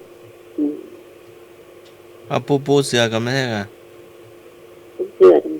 ปูเสือก่อนอะตั้งคันโตก่อนอะ พื้นตัวกินเสือถ้านั่งบนโต๊ะก็นั่งเก็อี้อ่ะ ถ้านั่งในป่าแล้วมันนั่งตามใบไม้อะ นั่งก็ยองเนาะนั่งยอง แม่มากินต้นไผ่แบ่งห่อไผ่ห่อมัน ห่อไปห่อมันแล้วมาแบ่งละคนห่อทีนี้มันต้องรีบกันเนาะ เจ้า แล้วมัน เป็นใหญ่ก็ห่อเนี่ยก็แบ่งเดียวละเก้า ก็บ้านเดียวอ่ะจ้ะเนาะ มีเพชรฮักซื้อหน่อยแต่ว่ายังน้องหมายว่ากินแว่นเดียวนะกะ บ้านเดียว เจ้ามันเหมือนแอบอ่ะเนาะแอบน้อยก็ชีสป่ากับน้ำพริก บางทีก็ชวนสันนะแต่บางทีก็เรื่องก็ตอบว่าสันมาแล้วอะ อะไร ก็อิ่มแล้วก็ โอ้ จะได้ ทำไมชวนช้าจังเลย แต่ก็อาหารดีนะเพื่อนโยม ของดีๆมาชวนช้าจังเลย เอาตอนก็ไม่ช้าก็มาเจอตอนจะสันแล้วเนาะ เนี่ย บอกว่าสันมาม่าแล้วอะ เจ้า จบแล้วเนาะ จบละ เป็นอาหารสมัยใหม่มั่งเนาะ โอ้อาหารสมัยใหม่ว่ะโอ้ห่อหมกนี่นะ เจ้า อัน เนี่ นึง ย นะไม่ใช่สมัยใหม่เลย เนาะ แต่โบ มาม่า สมัยโบราณละก็มีสมัยในสมัยเราอ่ะตั้งแต่แม่มาเกิดนะ ดูเป็นคำเดียว12 เพลงเนี่ยถึงเจอ แม่แม่ เออ นั่น คุณผู้ฟังจะพูด โอ ไว้ เคครับ ยายนึก ขอนึ่งปลาลิมให้ยากซ่า โอ้วันนี้ใหม่กินเพื่อแล้ว ลำดีนะอืม ขอบคุณพิษสมัยอินก็เดือกะเลยอินอย่างไร โอ้กินเพื่อทุกคนหรอกนายกล้ามอ่ะ อืม อืม อุบแล้วนะขยากเหมือนกันนะ ตามเนื้อ ขอนึ่ง นี่ ปลา นะ ลิม ใส่กะทิตัว ต้องฟัง ครับ ใส่ใบบัวใส่ใบแขวงใส่ผัก ออกขอนึ่งเนื้อหล่อหมอขอนึ่งเนื้อหมอนะ คนหนึ่งเจ้า แล้วเอา ดูแล้วขยากให้ โอ้ น้องไหม เจ้า ถ้ามันจะแซ่บมันใส่กะทินะ เจ้า กล้วย ใส่ข้าวคั่วกะแม่น้องก็ใส่เหมือนกัน แต่ว่าใส่กะทิตัว นี่แม่มาใส่ถ้าใส่ข้าวกล้วยแล้วมาใส่กะทิละ แม่น้องใส่ตัว กระลำเป็นอย่างเจ้า แต่ถึง2 อย่างนะ เจ้า คือบัดใส่ข้าวคั่วนักใส่น้อยเดียว เจ้า เจ้า มันหอม ถ้าแมวเอาไปกินก่อนเหรอ ใส่ไปกิน แมว ฮะ ไม่เอาไปกิ โอ้ นโต โห มา อยู่ในซื้อ แมว อันนี้ถ้าเจียวแมว แมวส่งตีน เออแมวเอาไปจากในยันในหม้อนะ ในซื้อไงดอก อันนี้ซื้อไห่นะ เจ้า จ้าจบละ จบแล้วเนาะสำหรับอาหารการกินวันนี้แม่บนเสนอห่อนึ่ง หอมนึ่งปลา ปลาลิ้ม ปลาลิ้นเจ้า เจ้า ปลาอื่นมันหอมมันก็มาล เจ้า เจ้า ช่วงต่อไปจะเป็นช่วงเล่าเจียนะไอ้มีเจียเตี๋ยจะเล่าเจิญนะเจ้า เกี่ยเอาแม่มีเรื่องหนึงบอกแม่เอาก่อนเนาะ เจ้า แม่เอาก่อนวะแม่เล่าก่อนเนาะ ก่อนที่จะวางก็เล่าก่อนเลย เจ้าอ่ะมันมีเหตุการณ์หนึ่งมีพระคนไปเทศน์ในงานใจพระใจท่านสมัครนะ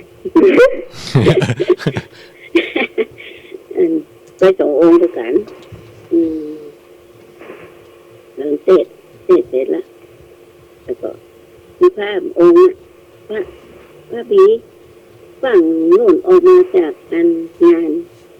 ที่เข้าเสร็จแล้วนะพระเอกก็ถามว่าพระบีว่าโน่นเอาไหมอย่างกะ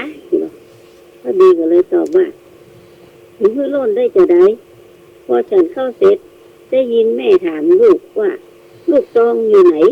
ไปเอามาพระคนเจ็บปีกแล้วคนอู้ด้วยมันอู้หลวดอ่ะยังมีคนอู้ตัวก้นเนี่ยมันข้าแด่พระสงฆ์ผู้เจริญที่หรอเนี่ยจบละอู้หลวดอ่ะอู้เหมือนเล่นซองปัดไก่ ฮะว่าจะได้นะแม่ ดูเรื่องเนาะ นั้น ต้องไหม ฟังเข้าใจกันนี่ เล่าต่อ ว่าใหม่แล้ว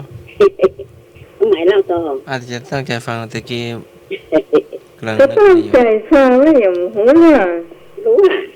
เนาะตะกี้กำลัง คิดถึงเจี๊ยท่านสมัครอยู่ โอ้อันมันเหล่าแล้ว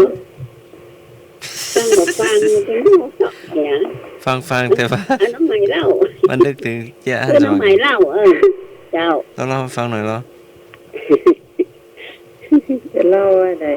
มีพระสงฆ์ลูกไป ไปงาน ไปงา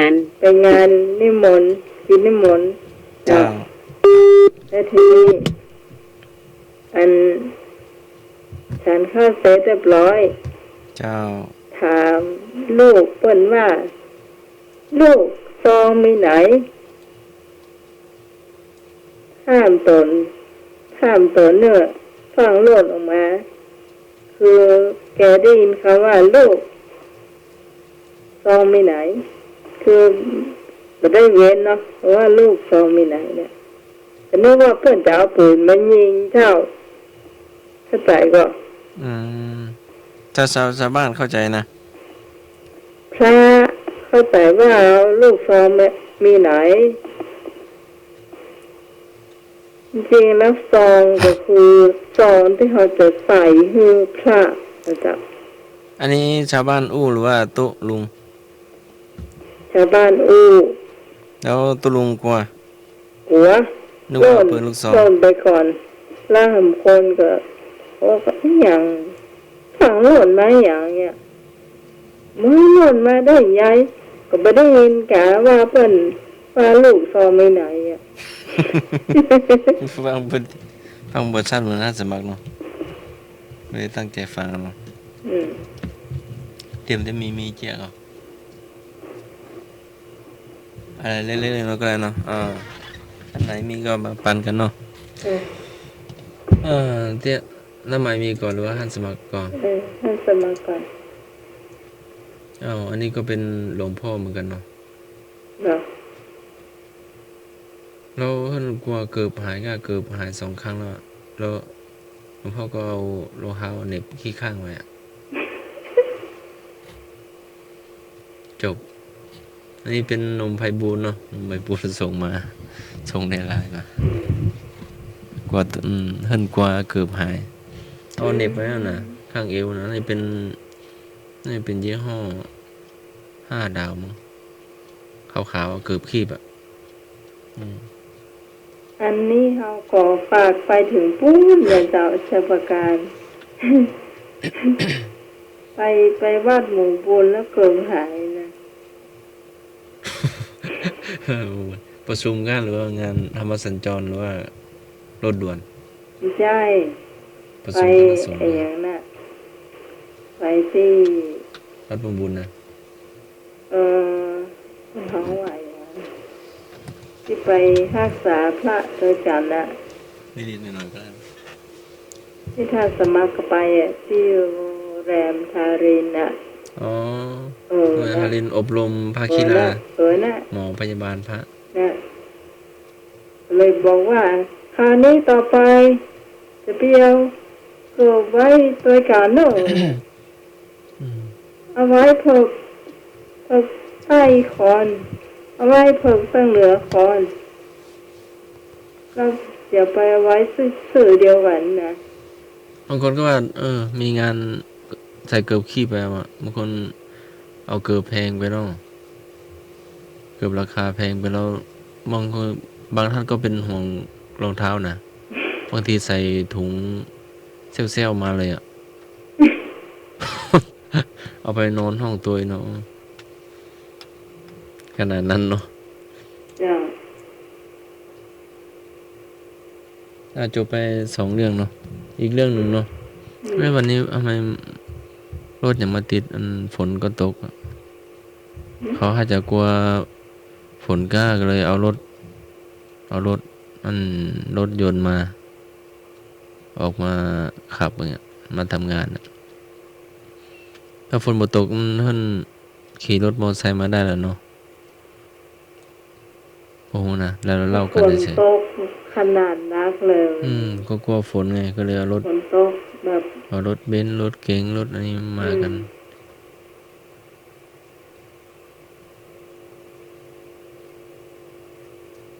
แต่บางคนก็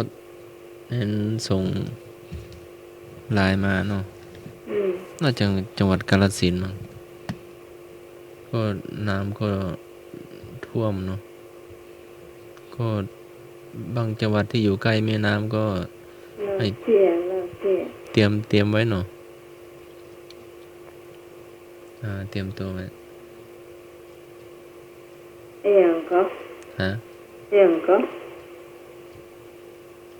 อ๋อเรื่องน้ำนะกะเรื่องน้ำฝนน้ำป่านะกะต่อมา อีกเรื่องเนาะย้าย พระ หน่วยมี พระเนนมีไหน เสีย มีแต่ศรัทธาชาวบ้านนะเนาะก็เลยตอบเพิ่นไปว่า พระเนนเพิ่นจะอยู่ในกุฏินะกะเป็นวัดใหญ่วัดดังวัดสำคัญนะเนาะก็ส่วนใหญ่โยมก็จะไปแอวเนาะวัดพระธาตุโดยจุเทพวัดพระสิงห์อะเนาะนี่เดี๋ยวคนมาแอวนะเจ้าจบ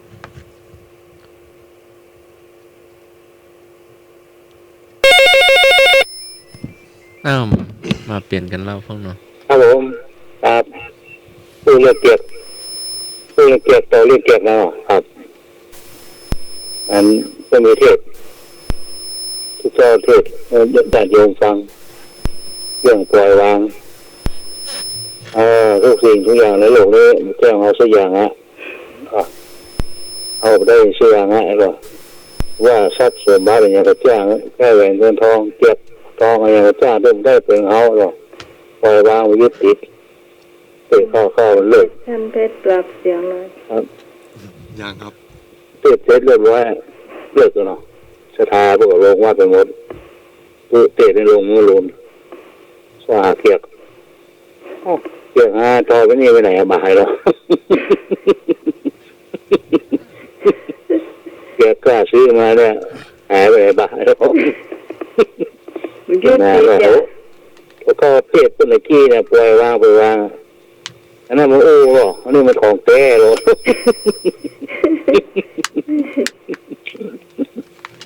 บอกให้ศรัทธาปล่อยวางอืม เกียกง่ายไปไหนแล้วกล้าซื้อเลยวะ จับดีเกลือกเป็นงามก้าจับดีเกลือกเป็นงามโหเนาะแล้วไผเอาเพื่อนไปโห คนรถก็เตะแกดีๆจ้ะตัววงไปไหนเราเมาซกเดียวเกี่ยวกับพวกโดนพวกไปแล้ว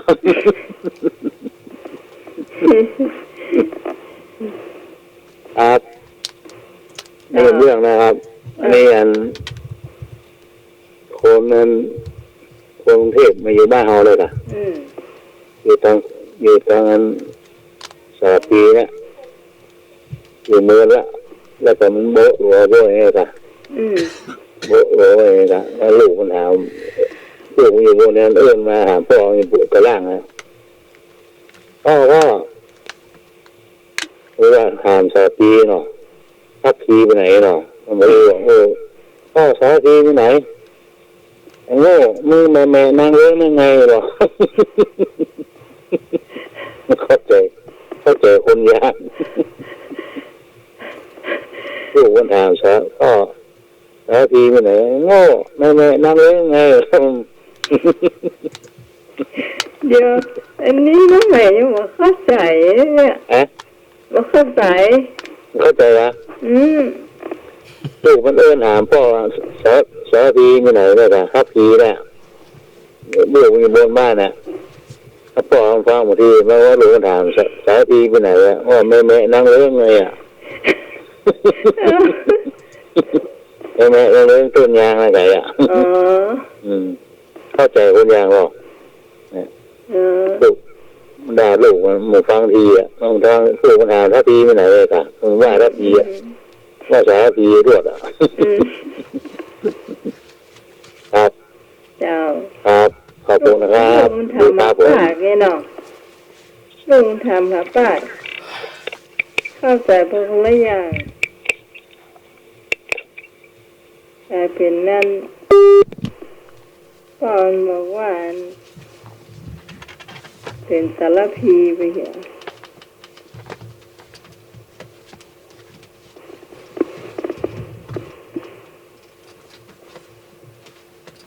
เอาละเจ้าตอนนี้5:20 กว่านาทีแล้วเดี๋ยวเวลาน้อยเดียวต่อไปจะเป็นอย่างครับจุดมาเลยใครมีคำถามมาเลยเจ้า เตียวไปเดือดไผบ่ไข่ตักเตียวไปดักยังมีคนตักคนจุดเตียวไปเดือดไผบ่ไข่ตักเตียวไปดักยังมีคนตักคนจุด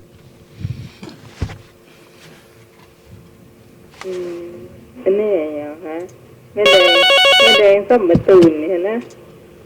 เจ้า แม่ คนเอิ้น เวลาคนไทยเจอกัน คนไทย เขาจะทำอะไรกัน เจอกันตอนทำงานก่อนทำงานตอนเช้าก็ได้ หรือตอนมีงาน คนเอิ้นคนตักคนสวัสดี ไหว้สวัสดีเนาะ อืม คนไหว้ ไว้ ยังมีคนตักคนไหว้ อืม เก็บมาแขวงฮื้อพอถึงบาเขือ เมื่อเก็บบาเขือฮื้อพอผักแคบผักจุด พักแค่พักอะไรอย่างพักละโอ้ย พักปัง อันคำนี้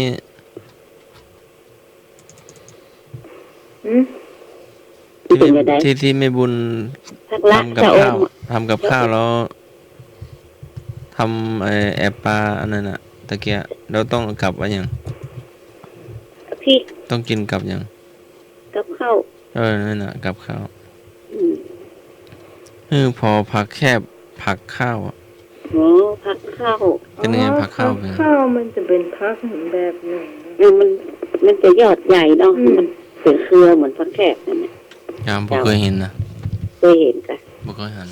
ก็เอามาขายเอาไปแกงกะล เจ้า อันนี้ไอ้นึกแน่นอน เดี๋ยวเราเตรียมไว้ ว่าเจอครับ เจ้า ำเจ้า ว่าแล้วแกนึกแน่นอน ขอถามมาฮะปัญหาอย่างออทอดนะครับ ไอ้กินเนี่ยกับจุดเนี่ยก่อน มันน่าตลกกันนะ จ้า เป็นว่าหัวปลาล้านจะเต็มผมยกสูง คิ้วบางสูงแต่หน้าปากจุด เที่ยวหมดซูน มันน่าตลกนะ ฟันเหรอ หัวปลาล้านแต่เต็มผมยกสูง ฟันเหรอ คิ้วบางสูงแต่หนังจุดหน้าปากจุด ฟันทอง ใจเลย ได้ ฮะ เที่ยวมาโซนแต่หนังปากเซย พอใจ เอาลูกพี่ช่วยตอบ เที่ยว หน่อย มาโซนแต่หนังปาก ปาก เที่ยวเนี่ยเที่ยวว่าว บืนปาก ใช่ ใส่ ใช่แม่มันจะมีหนังปาก บืนปากใส่ มีสองคำมันเนาะ สองจำปลาคิ้ว ปากเป็นสี ครับ ปากไม่ดี ใจเย็น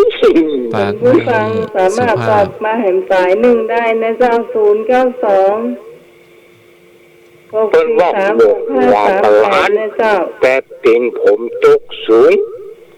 คิ้วบาสูงแต่หนังปากจุดอย่าง นางปลาย้อน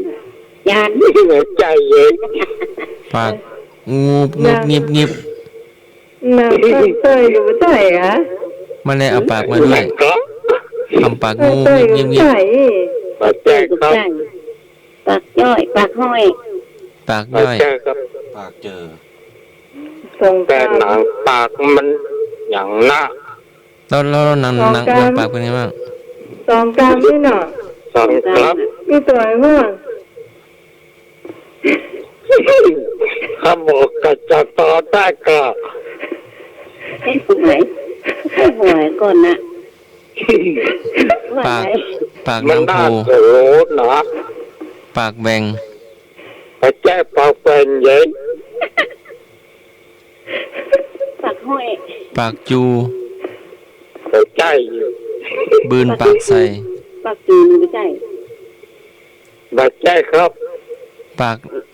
ากน้ำปิง หนังปากมัน มันเป็นแม่น้ำหรือว่าเป็นปากคนเฮานี่ ปากคอนั่นเนี่ยก็ อ่ะ ปากแหว่ง ไอ้หนุ่ย ฮะ ปากแจ้ครับปากแจ้ครับ ปากแหว่งก็ แต่ ไม่ หนั ใช่ งปากดูเนาะปากแจ้ครับ ต้องไม่ตอบได้เหรอใครหัวนะ มันถึงหน้าเข้าหัว ว่า มาเด้อปากเด้อเพียกกันเนอะเนอะ มันเทียบกันกัน ปากหู มันเป็นตา ปาม กแจ้จะเพียกไหน ปากบ่มีหูรูด ปากแจ้ คนโง่เอาปากไว้ที่ปาก เอาใจไว้ที่ปาก คนฉลาดเอาปากไว้ที่ใจ ปากแจ้จะครับเขี้ยวบ่ซุนแต่ ปาก ปากหนังปากหนังหน้า หนัง ตอมสงคอม หนังปากไม่หุ้มฟัน มันขึ้นตั้งหน้าเป็นหนังแหละ นางปากมันหนา ปากแจ้ครับที่ท่านก็มากว่าตะกี้ถูกกอมละ นั่น ฮะไอ้ยา หนังปากมันไม่หุ้มฟันอ่ะ ไม่หุ้มฟันอ่ะ หูนี่ถูกแล้วครับและแห่งกรรม แล้วเขี้ยวมีอยู่ก่อ มีกา เขี้ยวมี ปาก พุ่งอยู่ตั้งหน้าน าง ก่อน ปาก แล้วริมฝีปาก ริมฝีปากอัน หุ้มเขี้ยวหุ้มเขี้ยว แบบแล้วหุ้มเกี้ยวเด้อครับแต่นางปากชุด หนังปากทาลิปสติก หุ้มหุ้มอย่างไร ใจเย็น นางปากบ่หุ้มเหงือก กัดปากตัวเก่า ใจ ใช่โอ้คำถามไม่นึกยากเลย เขี้ยวว่าศูนย์แต่นางปาก หนังปาก จุด นางบ่ ปิดแค่วบ่ เน่า หุ้ม แล้วบอย อมเนาะยอม เน่า ยังสมัครกำลังหาคำตอบอยู่ เฮ้ย เดียว ผนังปากพอ เอาเลยบอก เอาลูกบ่ เอาเลยนอ เอาเลย เน่าละ แต่นางปากบกหุ้ม มันปากมันหุ้มอ นั่นแหละสมัคร หุ้ ถู ม กแล้ว ห ล่ะ ยังหุ้มหยังบ่ หุ้ม หุ้ เขี้ ม ยว เขี้ยวนะกะ น่ะ โอ้หุ้มเขี้ยวกูว่ารู้เหี้ยเอ็มนถูกป่ะ ว่าไปล้านแต่ตีนโคตกสูง เอาก็ว่าเขี้ยวแล้วเนาะ แต่นางปากบกหุ้ม อัน เขี้ยว หุ้มเขี้ยวอ่ะ เราไม่เอา ไปตอบแล้วเหรอ ดึงมาลงมาก็ได้เหรอ เอา หลายปากมันดึงออกบกหุ้ม มันเขี้ยวฟันขน ก็ กัน หาบสูนไหนคือเราก็เดินเถอะมันเลื่อนออกมาแล้วรถพุ่งรถมาโคตรกะจะได้เพียกแน่เลิกครับ อันนั้นเฉลย ฟันมันเหยินออกมา เบิ่ง นี่ เพีย ออกมาอย่าง เพียไหนพี่น้อยเพียไม่ได้เนาะ นางปากยังหุ้มมาได้อ่ะ อ่ะข้อต่อไป ไอ้นึ ข้อก ต่อไปให้นึกเอาเลย มีข้อเดียวครับ เออ อัน อันแม่ ทำอาหารข้อข้อนะครับ อ่า ไอ้หนังออกต้องลุ่มสี่ต้องบนแปด หืม ลุ่มสี่บนแปด มันเป็นอะไรยังอ่ะ มันเป็นพาหนะของพระเวสสันดรไม่พุทธกาลแล้วครับ ต้องลูกสี่จาน ต้องลุ่มสี่ต้องบนแปด ผ้าอะไรนะ จานก่อน ผ้าอะไรนะไอ้พระ เป็ เวน ชสันด พาร หนะของพระเวสสันดรน่ะ นั้นก็ เปิดมากอ่ะ เกวียนพระเวสสันดร ทั้งลุ่มแห่งยังมีสี่ทั้งลุ่มสี่ต้องบนแปด ควายสี่ขา นำมาจะครับ มาเรา บอก สนใจ บ ค่ะ อกบ้านที่ก็ได้เนตรพระเนตรพระกันนะ เนตรกัน ช้าง ลุ่มมีสี่บนมีแปด อ๋อเดี๋ยวก่อนช้างเบิ้ลเนาะช้างเบิ้ลแล้วก็ตังบนช้างแล้วก็มีคน สี่ ลูก คน เบิ้ลพระเวสสันดรก่อนเออ อันนี้เป็นรถม้านะครับบาดเจ็บจัง มาร ถม้า อ๋อรถม้า ต้นมา เป็นยานพาหนะของพระเวสสันดรเนาะ เป็นการหาชาลี อืมสี่ขามันก็สี่ขามีแปดขาต้องบอกสี่ต้องลุ่มสี่ขา ใช่ใจแปดมีแปดแล้วลูก อืม พระเนตรก็คือไอ้หนอ ขา ก็เลดก็คือป่าอากะ นาลูกเสียม้ามีสองตัวก็มีสี่ฝา อ๋อ ข้างบนก็มีแปด แปดขา พระเวสสันดร อืม แล้วก็พระอนาแล้วก็แม่เปิ้ลอ่ะ ค่ะ อืม ผมตื่นชื่อเหรอ สี่องค์ก็สี่แปดขา ครับนักกันหาสาลีแฮมสี่ เป็นแปด ขนางมัดสี มาสี ครับพระเวสสันดรมีสอง อืม ขนางมัดสีมีสอง กัน ปัญ หา หามีสองสาลีมีสองเป็นแปด อืม ครับตีกันนะครับ เจ้า โอ้ป้าของไอ้หนึ่งเอาของแม่มีข้อหนึ่งเนาะ เจ้า อันอย่างอ่ะแปลงเดียวมีหลายหน่อบ่อเดียวห่อเดียวมีหลายหัว แปลงเดียวมีหลายห่อแปลงเดียวมีหลายหน่อห่อเดียวมีหลายหัวไปสองคำถาม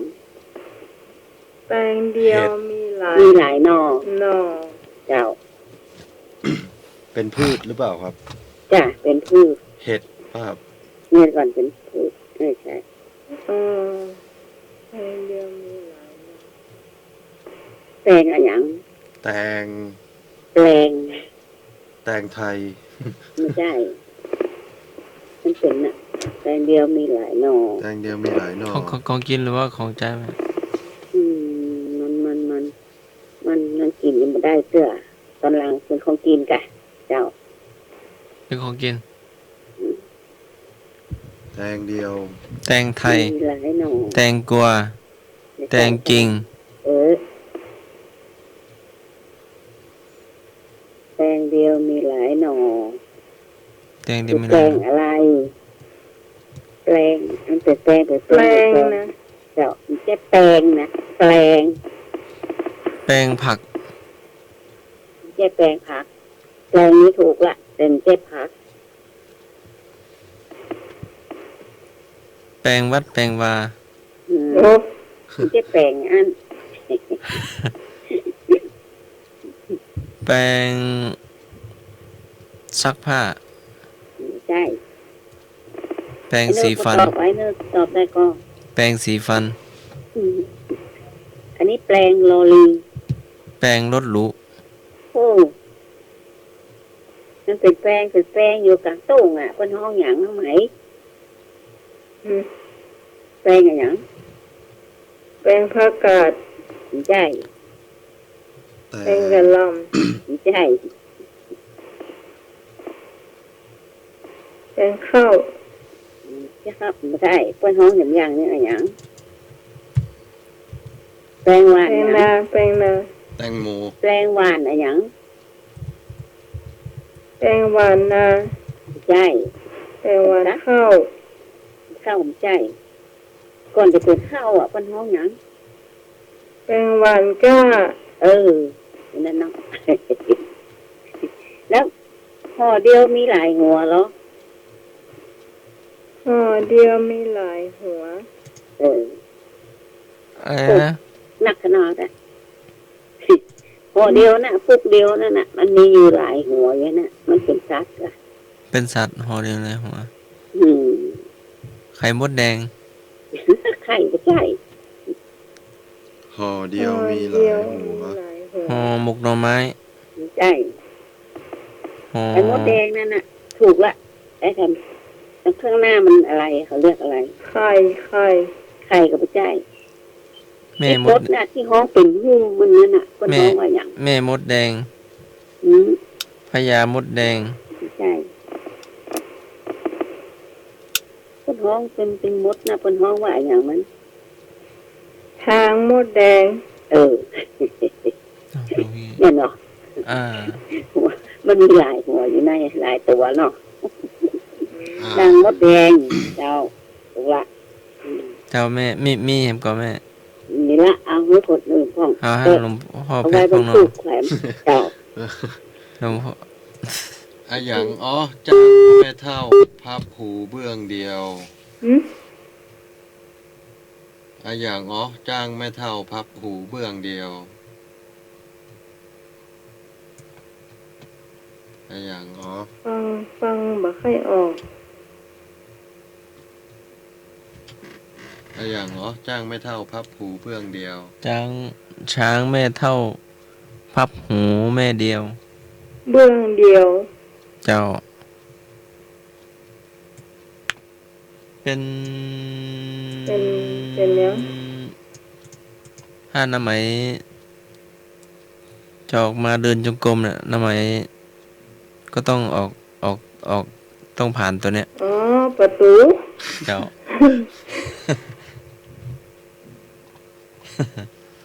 อะอย่างอ๋อมาจากเมืองจีนถือศีลในเมืองไทยอะอย่างอ๋อมาจากเมืองจีนถือศีลในเมืองไทย คำถามนี้เคยผ่านหูอยู่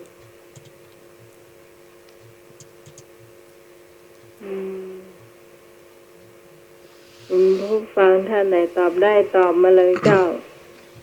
สายว่างอยู่2 สายนะเจ้า อะอย่างอ๋อมาจากเมืองจีนถือศีลในเมืองไทย ผงสุรสอิยโนโมโตะ ไม่ใช่ โอ้บุย เจ้า เจ้า เจ้า เตียนแทรกไปจังอะ ฮะ เนี่ยนะ เตียนแทรก เทียนแต้ เตียนแท้ หรือว่าคือเตียนไข่ เทียนไข่ เทียนไข่ครับผม ต้อง เจ้า ต่อไป น่าว่าเคยได้ยินว่าที่ไหนเนาะ เนาะบอกมันไม่เคยได้ยิน เคยได้ยินเดี๋ยวนี้ เจ้า มัน เมื่อ เตียน แล้ว แทรก เนาะ เตียนไข่ เจ้า อะอย่างอ๋อสุกในดินกินบ่ได้ สุก ลูกในดินกินบ่ได้ มันเป็นของกินมันเจ้าของกินกะ ลูกในดินกินบ่ได้ สุกในดินกินบ่ได้ สุกมีดินกินมาได้มันเป็นอะไรอย่างนะ ขมิ้น ขมิ้นถูกค อ๋อ รับ เอาเป็นอย่างกินมาได้เหรอ ได้กะขมิ้นกินได้หรอ อีอย่างอ๋อสุกในดินกินบ่ได้ มันต้องเอามาปรุงเป็นอาหาร แม่น ต่อไป อืมก็ต้องมา อะอย่า แก งอ๋อขี้อยู่ในหัวตัวอยู่ในน้ กุ้ง ต่อไป เก่งเนาะ ำเก่งครับ อะหยังอ้อหัวสองหัวตัวมีตัวเดียว หัวสองหัวตัว ปลาทูปลาทู คนนกสองหัว ไม่ใช่ ลองทบทวนใหม่แล้ว อะหยังอ้อหัวสองหัวตัวมีตัวเดียว อันสมัยยังไม่มีก๊อกน้ำอ่ะเราแม่บุญเอาไปหาบน้ำมาแม่ ไม่การ อ๋อไม่การ ไม่การ ไม่การแล้วก็สะพานนี่ก็ไม่เห็นเนอะ หัว สะพานอ่ะ หัวสะพาน สอ น่ะ งหัว มีสองเหมือนกัน อะหยังอ้อแปดหูสองขาวิบากหนักหนาเอาขาซุกหู ปินโต พี่ตู้ ถูกครับอะหยังอ้อพี่น้องเกิดมาด้วยกันคนกลางนั้นสูงกว่าหมู่ จมูก ยัง จมูกอ่ะใส่มือ มือ นิ้วมือ นิ้วไหน นิ้วกลาง นิ้วกลางอ่ะ อ๋อ ถูกครับ ต่อไปหรือว่าเดี๋ยวทางบ้านมีอะไรอย่างอ้อก็มาแบ่งปันกันได้เนอะ เอามาตอกเหี่ยวมด เอาต่อคำค่ะ นี่ไม่แดงหายเซลล์ ถ้าจะรับ ถ้าบรับก็ลานมา เห็น มีสองอย่าง ปีใจนี่ปีหยังเอา ปีใจปีใจ มีไส้เหรอ การนับปีของล้านนาไทยเทียบกับภาคกลาง นักเมืองหัวจ่า เดี๋ยว ปีใจใจเมาดี มันจะอยู่ในพระธาตุในเชียงใหม่เนี่ย แต่เป็นวัดใหญ่วัดดังวัดกรรมฐานวัดในหลวงปู่ด้วย ใจเมา เป็นพระธาตุเนี่ย ใจ ใจเมาสีไส้ก็ปีหนูก็ เจ้าปีหนู อ๋อวัดแนว วัดพระธาตุสีจอมทองเนาะ เ หลวงปู่ทองหลวงพ่อเนาะ ใจ หลวงปู่ เมา ใจเมา ดี ใจ นับ ฮะ นับถูก โอ้นะ ใจ ก็ เมาสีไส้ ก็เพิ่งเคย เรือมโหจำ เค ไม่ ย ได้ มา แล้ว เจอเคยมาอ่านเจอเนี่ย ใส่ปีเซ็กปีเล้า ปีเป้าอะไรอย่างปีเป้า ปีโป้ ปีเป้า ปูปีเป้า ถ้าหน้าฝนเขาจะหนีอะ เดี๋ยวใจ ถ้าควายนี่ว่าฝนนี่เขาชอบก็ ใจ แล้วจากควายจะเป็นอะไรอย่าง ใจ บัว เจ้าว่า ปีบัว วัวนี่กลัวฝนก็ กลัววะกลัวก้า บางคนก็ว่าเอาขี้ดินดากกลัวเอามาปั้นเรากลัวมันเปื่อยก็โมโหนะมาฟังจำความได้บ่ได้ฟ้องบ่ได้ฟ้องหลวงพี่แพทย์นี่ อะหยังอ้อมาจากเมืองเจ๊กตัวเล็กเสียงดัง ประทัด ประทัดนั่นแหละ ประทัด นกหวีดประทัด ประทัดครับ โอ้โห อะหยังอ้อมาจากอังกฤษไม่มีชีวิตแต่พูดได้ หนังสือ บอก คือกัน ใบให้หน่อยกัน อะหยังอ้อมาจากอังกฤษไม่มีชีวิตแต่พูดได้ ใบให้หน่อย เป็นสิ่งมีชีวิตหรือว่าของ เป็น ใช้ เป็นเครื่องใช้ไฟฟ้าครับ อ๋อทีวีโทรศัพท์ มาจากอังกฤษไม่มีชีวิตแต่พูดได้ พูดได้อย่างเดียวนะครับ พูดได้อย่างเดียวทีวีกับเจ้า วิทยุ บางพี่เฉลยแล้วอะวิทยุ อ๋อ มีเห็มก็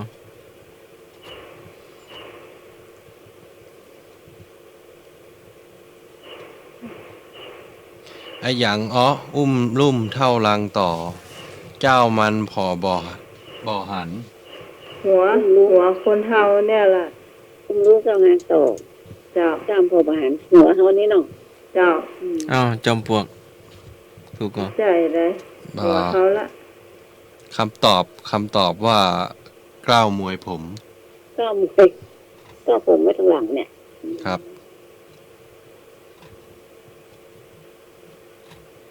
ไอ้หยังอ้อไอ้หยังอ้ออยู่ในวังถ้าบ่สั่งบ่ออกมา น้ำมูก แม่ก็บอกขี้มูก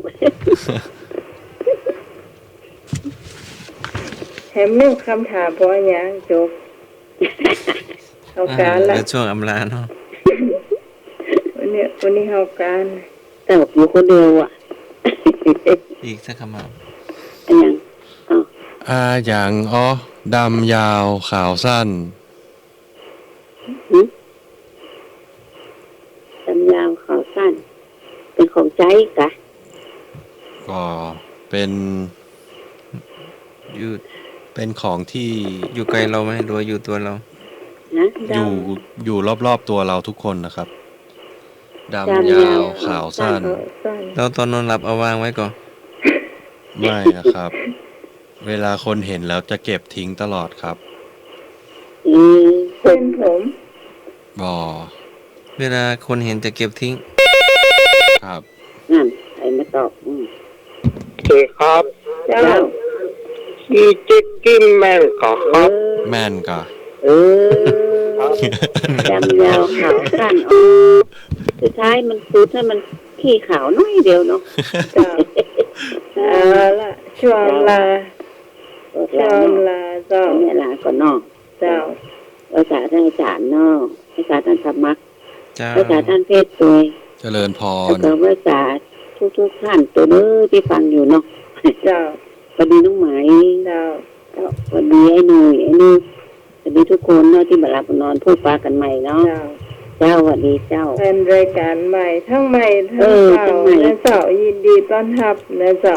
บกคกเนาะ เนาะ บกคกหลวง เจ้า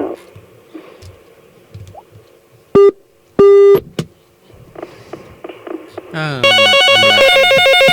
ลาเอาสายที่มา ทีละสายนะเจ้า โอ้มา สวัสดีเจ้า ครับผม เจ้า หนุ่ม คุณพุทธภายาขอลาครับ เจ้า ฟังอยู่ครับผม ครับขอให้โชคดีกันทุกท่านทุกคนท่านอาจารย์สมัครและท่านอาจารย์เทศด้วยครับผม เจริญพ เจ ร ริญพ ครับ ร ตัวนี้หวยออกนะครับ อย่าลืมบอกเลยด้วย ครับขอบคุณครับ สวัสดีครับขอนมัสการครับผม เจริญพร เป็นท่านหนึ่งโทรเข้ามาเลยเจ้าแต่ตะกี้นะเจ้าเข้ามาเลย ครับผมครับ เจ้า แต่ละรับท่านพูดนะครับ เจริญ เจ พร ริญ ครับ พ ผม ร ในธรรมะทุกท่านนะครับวันนี้อากาศดีฝนตกขอรับที่สบายนะครับท่านทุกคนครับมีความสุขนะครับสวัสดีครับที่ใหม่ขอรักนะครับสวัสดีครับ เจ้าขอบคุณแม่หนุ่ยนะเจ้า มีแถมกองคุณผู้ฟังที่มาลากันนี่มารับมานอนเตื่อนนะเจ้า สวัสดีครับ เจ้า ผมขออวยพรให้ทุกคนทุกท่านอยู่ดีมีสุขอายุมันยืนยาวนะครับ เจ้า สวัสดีครับ เจ้าขอบคุณนะเจ้า มีแถมกอง ก่อนไอ้นึกนี่ใครนะ ฮะ ก่อนไอ้นึก ไอ้หนุ่ย ไอ้หน่อยนะไอ้หน่อยก่อนไอ้หน่อยก็ไอ้ประตูหายาเนาะเอามาเลยโทรมาอำลากันอวยพรกันเตรียมคำอวยพรคำอวยพร สุดท้ายนี่ก็จะ คำสุภาษิ เป็ ต นท่านสมาคมท่านเทศแล้วเจ้าเนาะ ไว้นะได้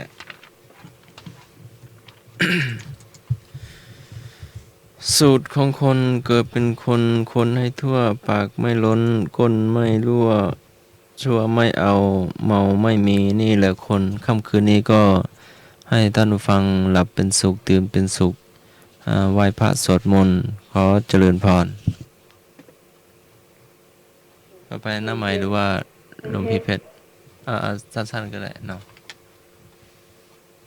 ยกสองมือขึ้นประนมกราบวันทาขอขมาคุณครูผู้พร่ำสอน